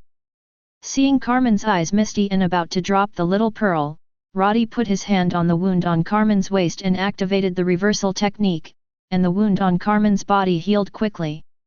Carmen looked at the healed wound in disbelief. She couldn't help but reach out and touch the healed area. It was soft and smooth without a trace of scar. She couldn't help but smile and shed tears. Okay, there is no scar at all." Suddenly, he felt a heat on his waist. It was Rody's hand on his waist. It turned out that his clothes were torn by Rody's attack, but he was too excited about the wound healing that he ignored Rody's big hand on his waist. Carmen's cheeks flushed slightly. She hurriedly pushed Rody's hand away, stood up, and was about to run. Rody threw his coat on Carmen. "Let me taste your cooking today," Rody shouted to Carmen who was hurriedly running out of the meeting room in her coat. Outside the meeting room, Mike, who was holding a tray with juice, smiled as he looked at Carmen, who was wrapped in a Rody coat and hurriedly ran out of the meeting room. Darkening. Rody sat on a big chair in the restaurant. The table was filled with sumptuous food. The steaming pot exuded a rich aroma and was shiny. The food also looked very good, making people very appetizing just by looking at it. "Rody, this meat is so delicious. Nami picked up a piece of sea beast meat from the steaming pot and handed it to Rody's mouth. Rody opened his mouth and took the still steaming sea beast meat that Nami handed to him, chewing it carefully and savoring it. It was soft and delicious, and could be easily chewed, but you could still feel the mellow texture of the meat. The feeling of satisfaction instantly filled his mouth. Rody picked up a piece of sushi and took a big bite. The freshness of the seafood and the sweetness of the rice filled his mouth with rich layers of taste. How could the sushi in the real world have such taste and layers? After taking another big sip of wine, Rody couldn't wait to go to the sea restaurant Baratie to try what the food made by Sanji and his master Red Legs F tasted like. Chapter 11. Night. Rody carried the drunk Nami to the bedroom. Nami leaned in Rody's broad arms, her beautiful eyes slightly closed, her cheeks flushed with two seductive blushes, her breathing rapid, her heart beating faster as if a deer was running around in her heart. Looking at Nami in his arms, whose cheeks were flushed, breathing was rapid, and whose heartbeat was accelerated due to nervousness, Rody turned around, closed the bedroom door, carried Nami to the bed, and bent down to kiss Nami's soft little mouth. Well. When her little mouth was kissed and she felt the tips of tongues touching each other, her body felt numb and she gave up struggling. Rody slowly kissed Nami's little mouth, and their tongues touched each other and entangled with each other from time to time. He held Nami's charming body with both hands, feeling the soft and delicate touch, and the faint fragrance, which made him feel confused and infatuated. Rody bent down and pushed Nami down on the bed, then kissed her little mouth again. Nami panted and pressed her face against Rody's kiss, feeling the warm breath in front of her and the big hands wandering freely on her body. Nami's eyes were blurred and her tone was gentle. Rody, you really like me, right? Of course, you can only belong to me. Hearing this, Nami put her hands on Rody's cheeks and hugged Rody's head. Rody's warm lips kissed Nami's soft little mouth again. Well. The night was dark and a light rain was falling on the sea, covering the whole world in a veil. Rody lay on the soft big bed in the bedroom, hugging Nami's round shoulders, and silently opened the system to check the system prompts. Congratulations to the host for achieving the first blood. Get a random treasure chest. This broken system, killing people increases the kill value, and I haven't figured out what the kill value is used for yet. And then another achievement pops up, something like First Blood. What kind of a weird achievement is this? Looking at the system screen in front of him, Rody was speechless. He checked the so-called random treasure chest. The treasure chest looked gorgeous and ancient, as if it carried a mysterious power and emitted a deep light. There were complex patterns carved around the box, and the patterns were clearly visible and lifelike.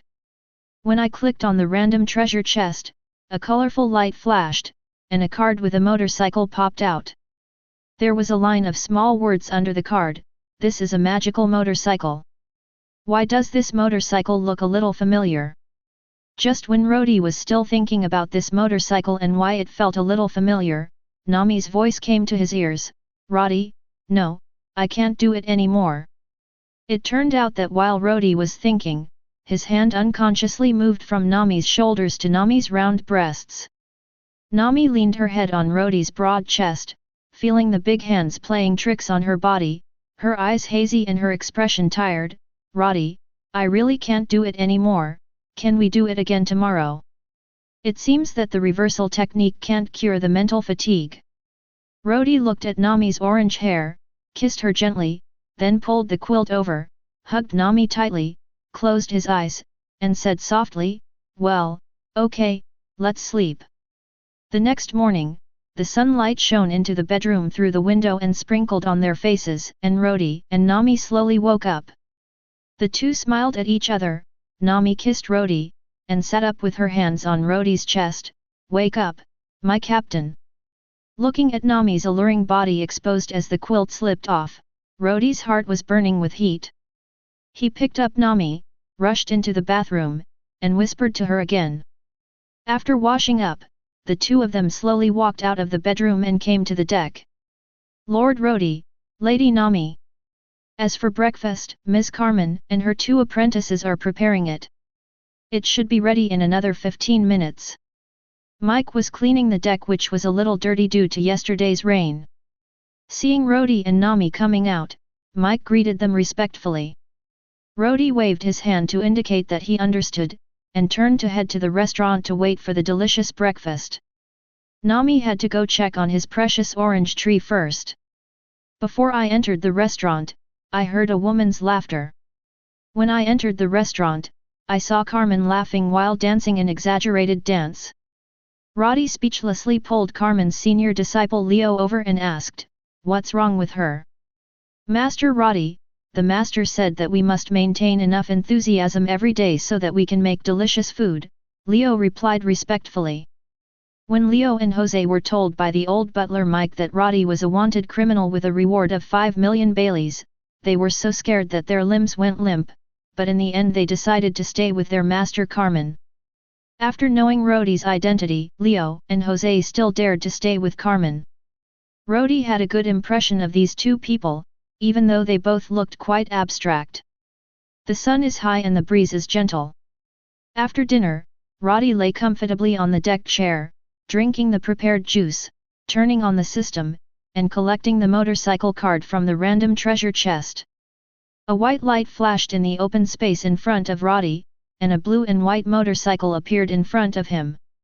"Wow, Rody, where did this motorcycle come from? It looks so cool." Nami walked up to Rody and asked. "Yes, Lord Rody, this motorcycle looks so cool." Seeing the white light, the other members also gathered around. Suddenly, there was a click sound, and the motorcycle in front of him separated smoothly from the front seat to the rear, standing up like a pair of legs. 2 mechanical arms extended from the large panels on both sides, and a yellow mechanical head popped out from the middle of the handlebars. The second in command of the City of Time, the most heroic warrior of the motorcycle clan, Hot Wheels, is here. "The motorcycle is talking." Nami's eyes widened with disbelief. "Yes, yeah, the motorcycle is talking, it can't be a monster." It must be a monster, otherwise how could a motorcycle turn into a human and even speak?" It's over, it's over. The motorcycle monster will definitely eat us." Don't be afraid. Lord Rody has a reward of 5 million Baileys. He is the most powerful person in the East China Sea with the highest bounty. Leo comforted Jose, and the 2 ran behind Rody, one holding one of Rody's legs, and then shouted to Hot Wheels, "Hey, motorcycle monster, Lord Rody, you are the strongest man with the highest bounty in the East China Sea. Who are you, what kind of monster are you, and tell me everything quickly." Rody looked at the 2 pendants on his legs speechlessly. Mike also came to Roddy's side and looked at the Hot Wheels in shock. "Master Rody, do you know what this is?" Mike has been the butler of the Bruce family for decades. He has seen and heard many strange things, but he has never seen or even heard of Autobots like this. "Well, he was summoned by me." You just treat him as a companion." Rody didn't know how to explain the Autobots to them. Could it be that they were motorcycles that had eaten the human fruit? Chapter 12. 3 days later. The sun was high in the sky, venting its heat to the sea. Under the big parasol on the deck, Hot Wheels was dancing and boasting to Nami and the others. "The Tyrannosaurus god is 20 meters tall and is the strongest warrior of the beast tribe. His special move, the Dragon King Dimension, is even more powerful. One Dragon King Dimension can destroy everything within 100 miles. At that time, the Tyrannosaurus god had a Dragon King Dimension in each hand. All the motorcycle warriors present looked desperate. At this moment, I, the most heroic warrior of the motorcycle tribe, Hot Wheels, stood up and displayed my powerful special move. At this time, Nami and the others who were listening to Hot Wheels boasting with disbelief on their faces saw a huge fleet appear on the sea behind Hot Wheels, and they all ran to the guardrail to watch. Hey, don't go! I haven't told you about my powerful skills yet. Hot Wheels hurriedly ran to the crowd. My powerful special skill, 9 days. Okay, Hot Wheels, next time, we'll listen to your stunts again. Everyone quickly interrupted Hot Wheels, who was boasting. At this time, everyone also saw the fleet that suddenly appeared in front of them. Each ship was a large sea ship, but the models of the ships were different. If you didn't look at the black skull flag on the top of the mast, you might think it was just an ordinary caravan. On the black skull and crossbones flag, there is an hourglass painted on each side of the skull. Each of the nearly 50 ships flies such a pirate skull and crossbones flag. This pirate flag is the flag of the Creek Pirates, the largest pirate group in the East China Sea. On the largest ship in the fleet, Creek's flagship, the Dreadnought Saber, there was a tall man with light purple hair, a turban on his head, wearing golden armor, black boots, and a large cloak. This man was Creek, known as the Overlord of the East China Sea. Creek stood on the bow smoking a cigar. The captain of the pirate group, Akin, who was called the Demon Man, came over and said, "Captain, judging from the flag of the ship ahead, there is a bounty of 5 million berries. Slayer Rody, should we attack or take shelter for the time being?" "Yes, Chief, the other side is offering a bounty of 5 million baileys. We should avoid the conflict for the time being." The pirates on the dreadnought battleship Saber were a little scared by Rody's bounty. Their leader only offered a bounty of 1,700 million baileys, while the other side offered a bounty of 5 million baileys, which was almost 3 times that of the leader. "Humph, I just killed some marines and some fishmen. Who do you think I am? Pull the boat over. I am the overlord of the East China Sea, Admiral Creek, with nearly 5,000 pirates." Ha, ha ha ha ha, Creek laughed conceitedly. "Yes, Chief, you don't have to do anything later. Bal, the Iron Wall, will let that killer know how powerful our Creek pirates are." Bal, the captain of Creek Pirates' second team, said proudly to Creek. Yes, what killer? He just killed some useless navy and some fishmen. We have nearly 5 brothers. He is dead. Ha ha ha ha. Yeah, we have nearly 5,000 brothers, and we can kill him with 1 sword each. Ha ha ha ha ha. The pirates on the dreadnought battleship Saber seemed to be infected by Creek's laughter and started laughing too. In the training room, Rody was practicing the flow of armament Haki. After a few days of practice, he could basically move armament Haki to any part of his body at will, allowing for more precise defense or attack. "Captain, something terrible has happened. A large fleet of pirates has appeared ahead." Hot Wheels hurried to the training room to find Rody. Hot Wheels, probably because it comes from a world full of transportation, prefers to call Rody Captain. Looking at the hurried Hot Wheels, Rody rubbed his temple speechlessly. What the hell was this thing that was summoned? Rody activated his observation Haki and scanned the sea ahead, sensing a large area of life. Oh, there are indeed quite a few people, probably around 4,000 to 5,000.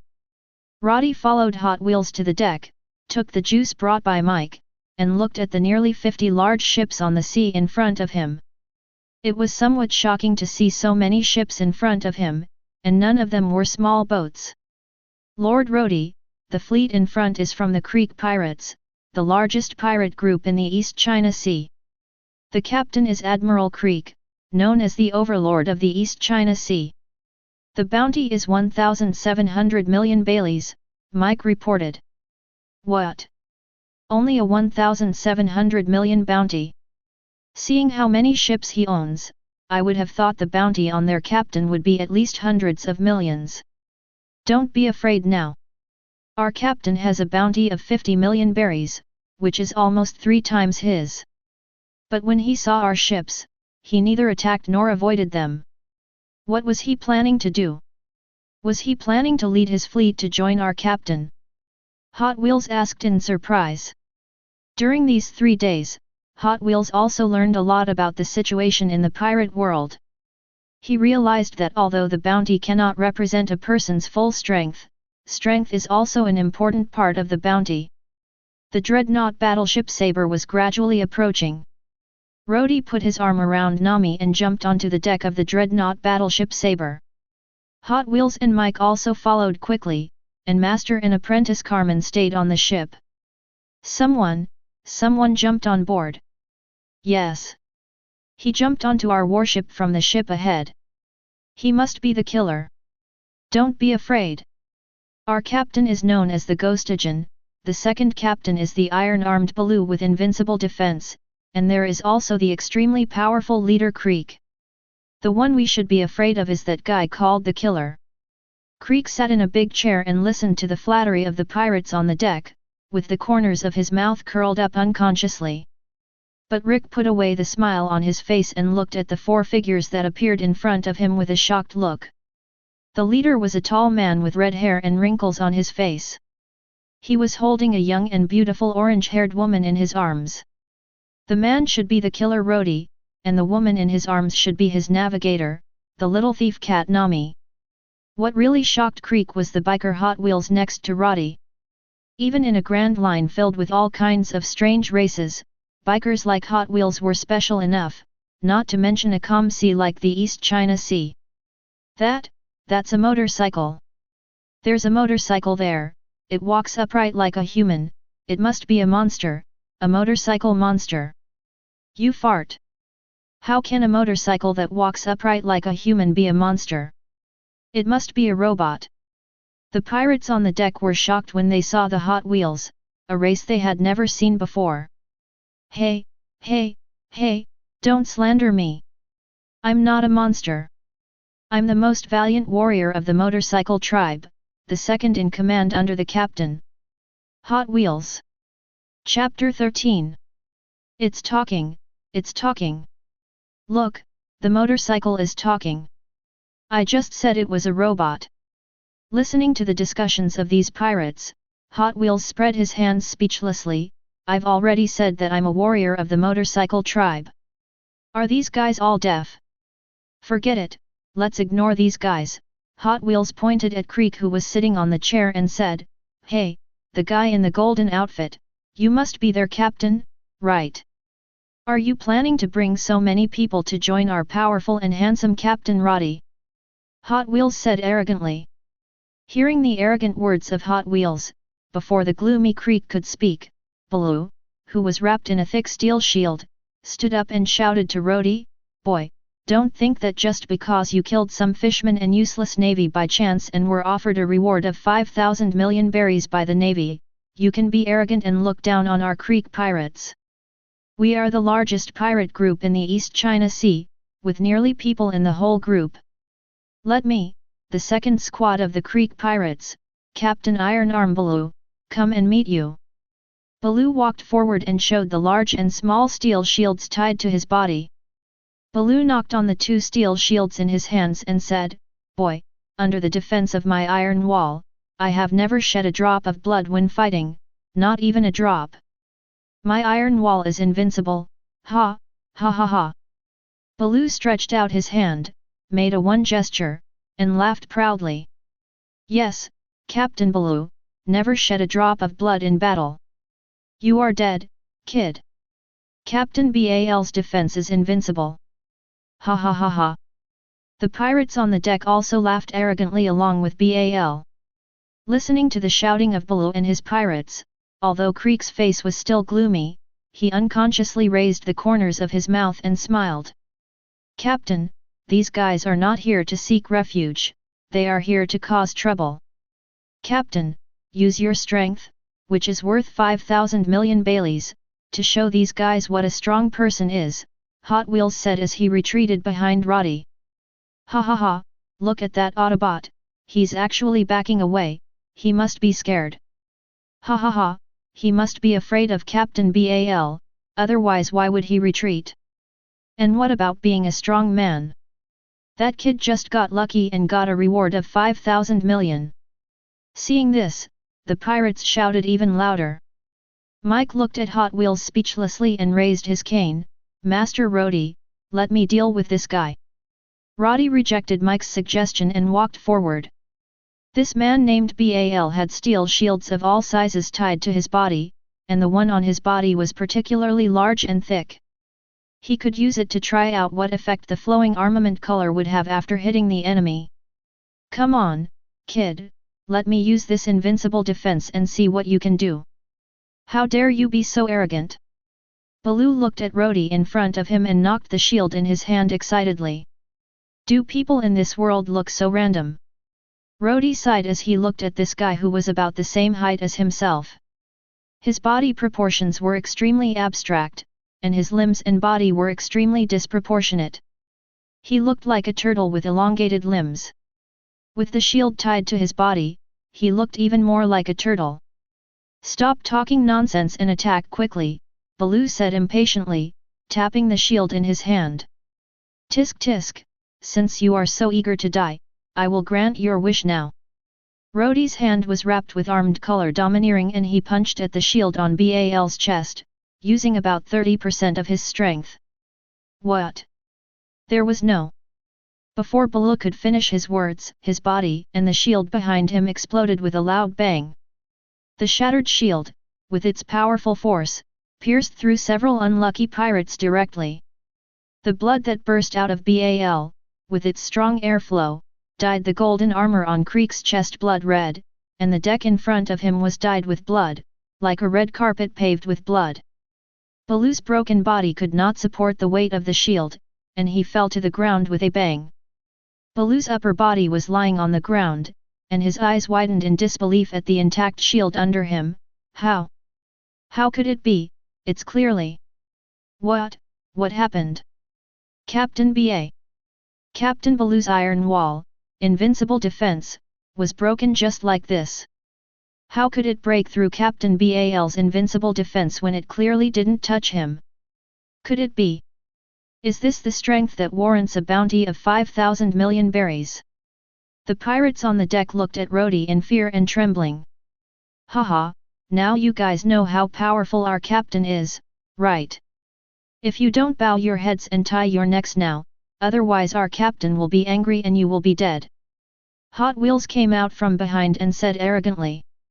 Creek tidied up his messed up hair, wiped the blood off his face, stood up and said to Rody slowly, you must have some special explosive equipment to blow up Baru's body and shield.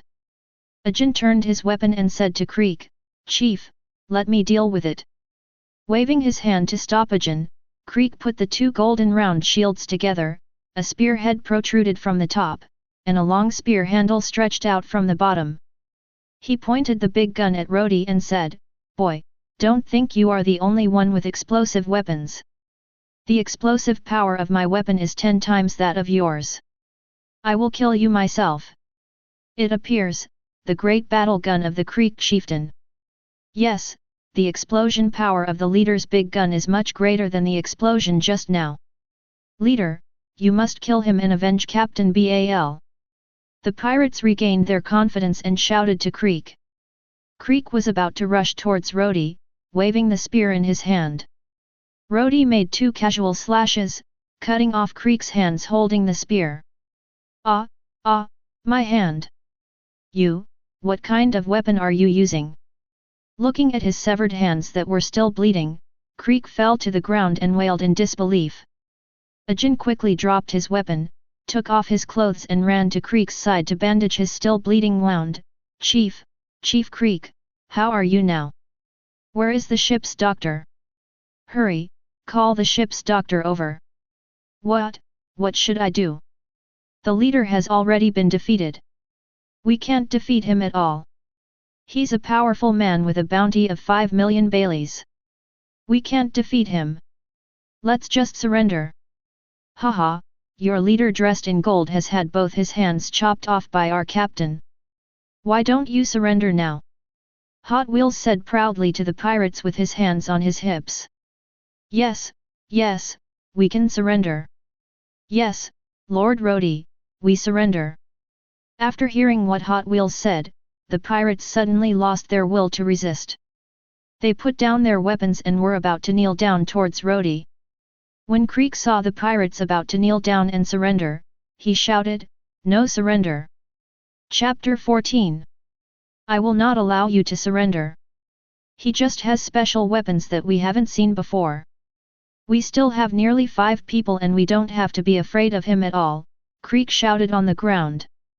Although Creek possesses unparalleled strength and can wield a gun weighing up to 1 ton with one arm, he is overly dependent on weapons.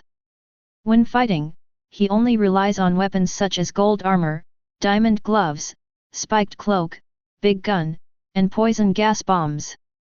Because his weapon could also produce explosions, the arrogant Creek thought that other people relied on weapons like him, rather than on powerful strength. What should I do? Should we surrender? Captain, what you said makes sense. After hearing Creek's words, the pirates on the ship became hesitant again. Looking at Creek on the ground, Rody said jokingly, "Oh, are you proud of your huge fleet?"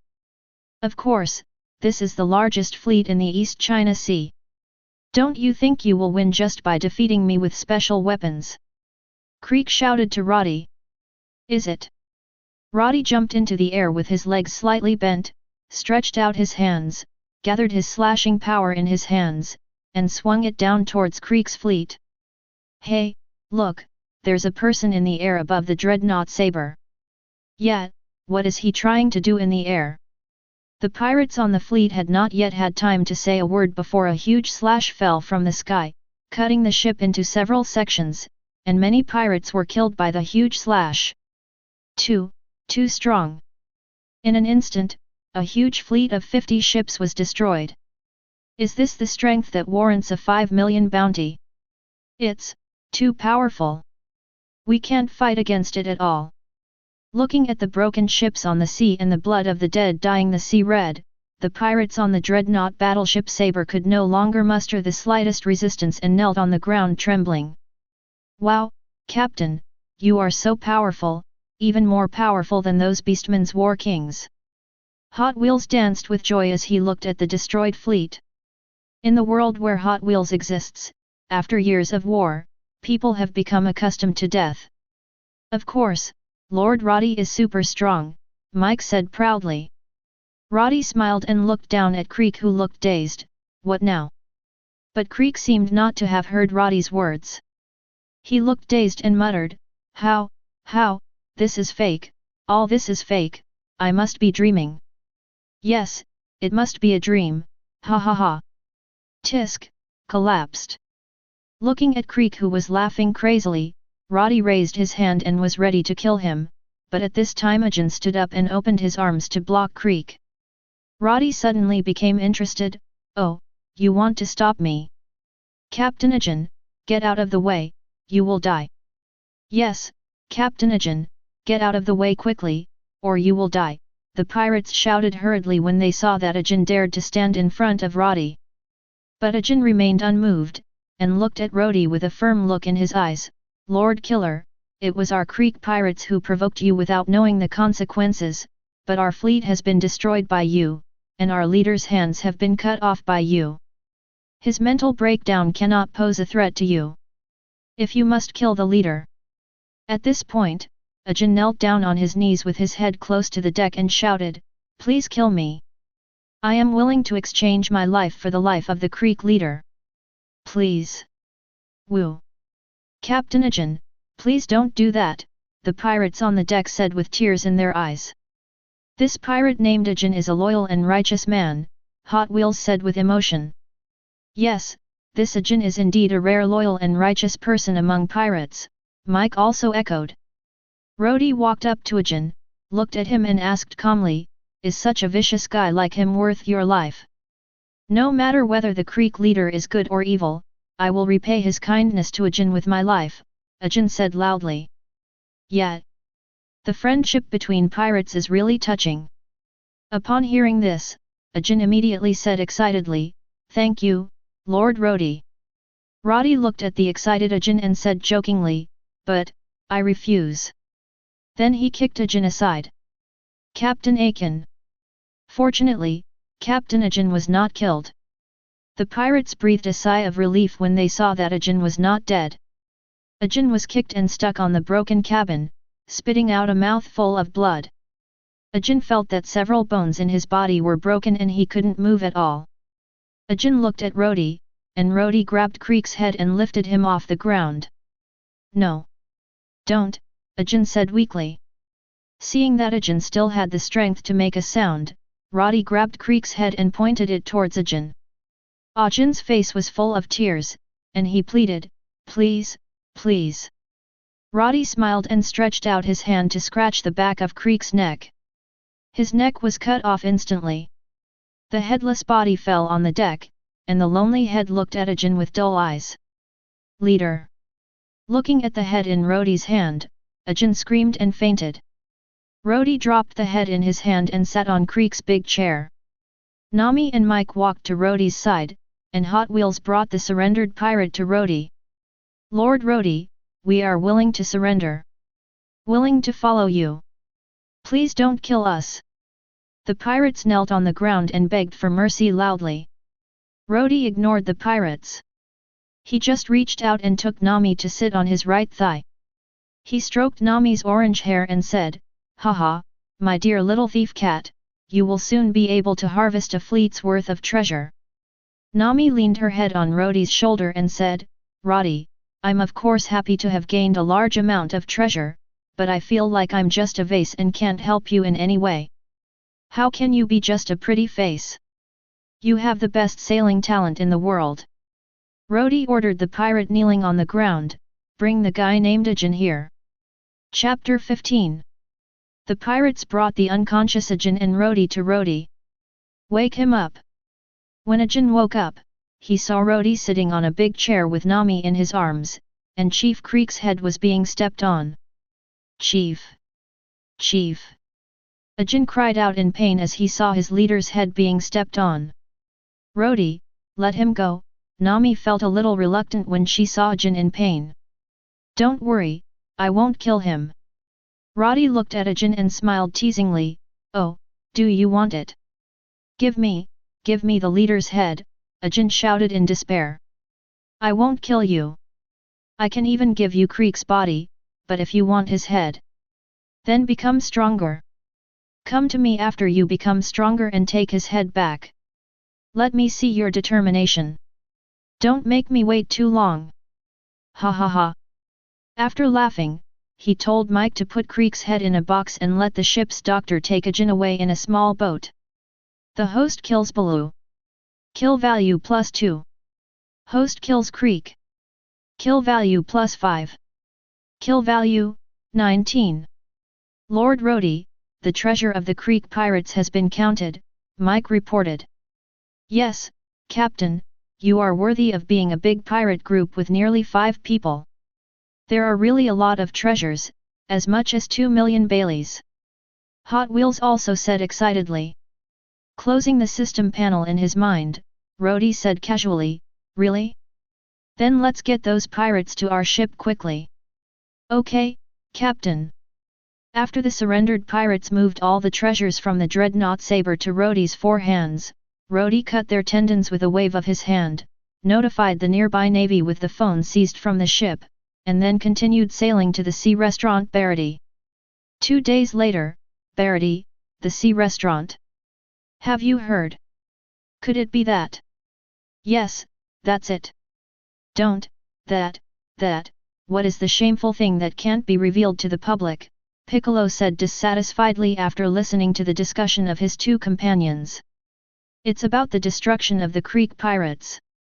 "Yes, the largest pirate group in the East China Sea, with a fleet of 50 ships and nearly 5 pirate members, was destroyed." "Who is it? Is it the Navy that wiped them out?" Piccolo asked quickly. "No, if the Navy can wipe them out, can they still become the largest pirate group in the East China Sea?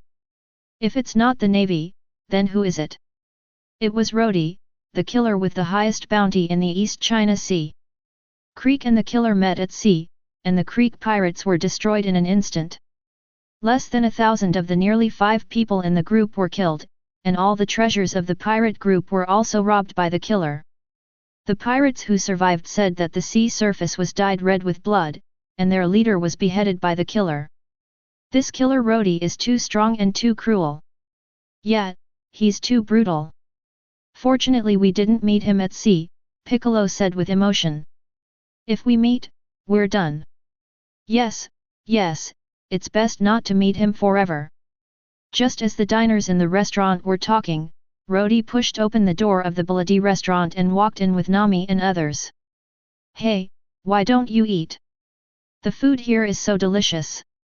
Looking at his two companions who were holding dinner knives with wide eyes and trembling bodies, Piccolo asked in confusion. At this time, the diners who were originally talking in the restaurant suddenly became quiet. Piccolo also noticed that something was wrong in the restaurant and turned to follow his companion's gaze. This hair color, these iconic lines on the face, the killer Rody who was just being discussed, appeared in the restaurant, and Piccolo also understood why the restaurant suddenly became quiet. Ah, it's the Slayer. Hurry, run. If you don't run you'll be killed. At this time, the quiet restaurant was broken by the shouting of a diner who was fleeing in panic, and the other diners also ran out of the restaurant with panic on their faces. Don't run, you haven't paid yet, the chef in the restaurant shouted as he saw the diners running out of the restaurant in panic. Rody didn't care about these panicked passengers. He just found an empty seat nearby and sat down, holding Nami on his lap. Nami, who had a lively personality, also liked to sit on Rody's lap like this. When most of the diners in the restaurant had left, two people walked out of the kitchen. One of them was wearing a chef's uniform and a tall chef's hat. His beard was combed into two long braids, and his broken right foot had a wooden prosthesis. The person next to him was a man with blonde hair and curly eyebrows, smoking a cigarette and wearing a black suit. These two people are the chef Red-Legged Zeph and the deputy chef Sanji of the sea restaurant Baratie. Zeph was originally a pirate who roamed the Grand Line. Later, he returned to the East China Sea and met Sanji while robbing a passenger ship. He saw his former self in Sanji, so he jumped off the ship to rescue Sanji regardless of everything. When he dived into the seabed to rescue Sanji, his right leg was stuck by debris, so he had to break his leg to survive. In the original comics, he broke his leg to satisfy his hunger on a deserted island. Excuse me, why did a strong man like you come here? If you want to dine, our restaurant on the sea, Baratie, welcomes any guest. If you are here to rob money, then please leave. You are not welcome here. Zeph looked at Rody seriously, while Sanji beside him smoked a cigarette without saying a word. Carmen, who was sitting next to Rody, looked at Sanji with excitement, but since Rody hadn't spoken yet, she could only remain silent. Tisk, the pirate red-footed Zeph who once roamed the Grand Line, not only has his legs shortened, which he was so proud of, but he also runs a restaurant in the East China Sea. How interesting! Old man, Sanji said in an inaudible voice. Chef, you used to be a pirate. He's actually a pirate who once entered the Grand Line and returned safely, the chef in the restaurant commented. Whatever the chef was before, he is now just the chef of our floating restaurant Baratie, said a chef who looked like Popeye. Yes, no matter what boss GP was in the past, he is now just our boss and chef, said Karn, who was wearing sunglasses and looked more like a gangster than a chef. Those are all things of the past. Your Excellency is not looking for me because I was a pirate in the past. Of course, I have no interest in whether you were a pirate or not, because I'm not looking for you, Rody gestured to Carmen to speak. Carmen looked at Sanji and stood up immediately. Sanji, long time no see. Sanji looked confused. Miss, have we met somewhere before? I'm here to compete with you in cooking skills, Carmen said, calling her apprentices Leo and Jose to give her another round of introductions. What? So you're just here to compete in cooking skills? Yes, that's great, it's just a cooking competition. The chef and GP in the restaurant breathed a sigh of relief when they heard this. Sanji also breathed a sigh of relief. When it comes to cooking skills, Sanji is still very confident. Rody helplessly asked Leo and Jose to wake up the dizzy Carmen. Looking at the relaxed Sanji, Rody smiled and said, if the food you cook doesn't satisfy me, I will cut off Chef Zef's other intact leg. Chapter 16. My other leg is on top of you, little bastard. Don't worry, old man. We'll win. Sanji and Carmen, who had just woken up, went to the kitchen to prepare ingredients. The ingredients at Baratie restaurant were very complete. Rody, do you think Carmen can win? Difficult. Carmen lost to Sanji in the original work, but it doesn't matter this time. It's just to fulfill Carmen's wish, and she can also taste delicious food. Rody is very much looking forward to Sanji's cooking skills. Hey, is this a restaurant? Can you give me a barrel of gasoline? Hot Wheels shouted at the chefs.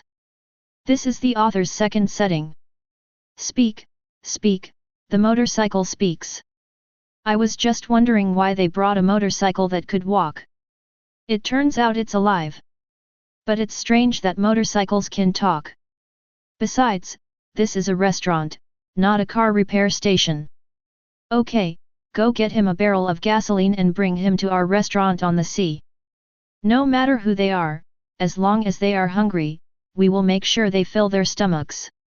Jeep looked at the Hot Wheels curiously.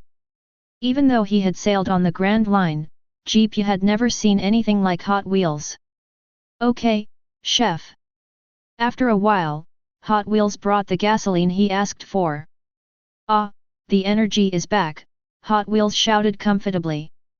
Hot Wheels, I've wanted to ask you for a long time, what does it feel like to drink gasoline?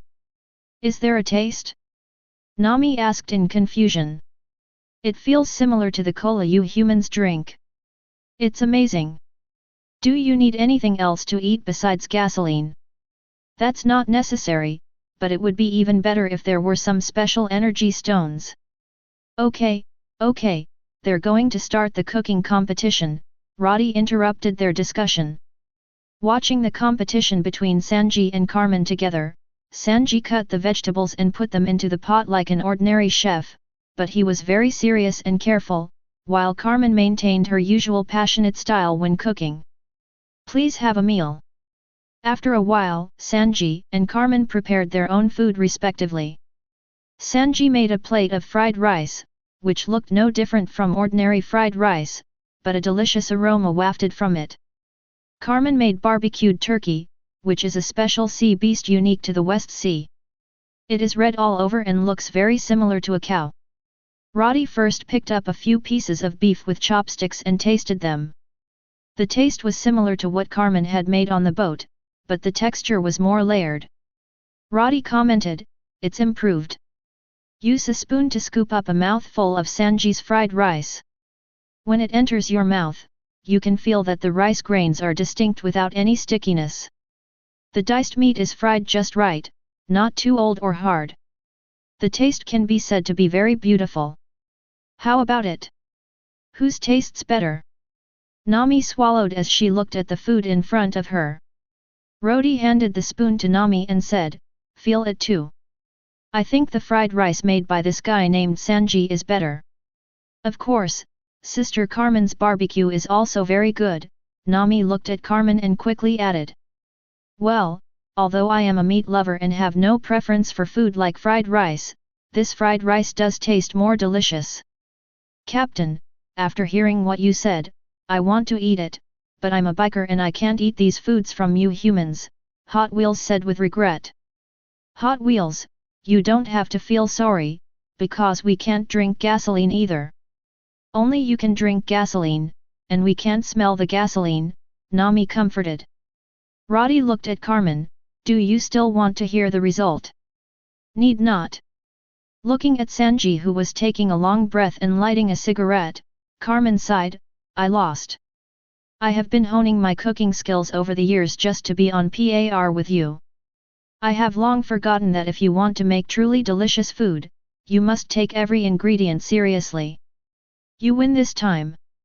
But don't be too happy too soon, because I will follow Lord Rody and sail to the Grand Line to find the all blue that all chefs dream of, and communicate and learn with more chefs.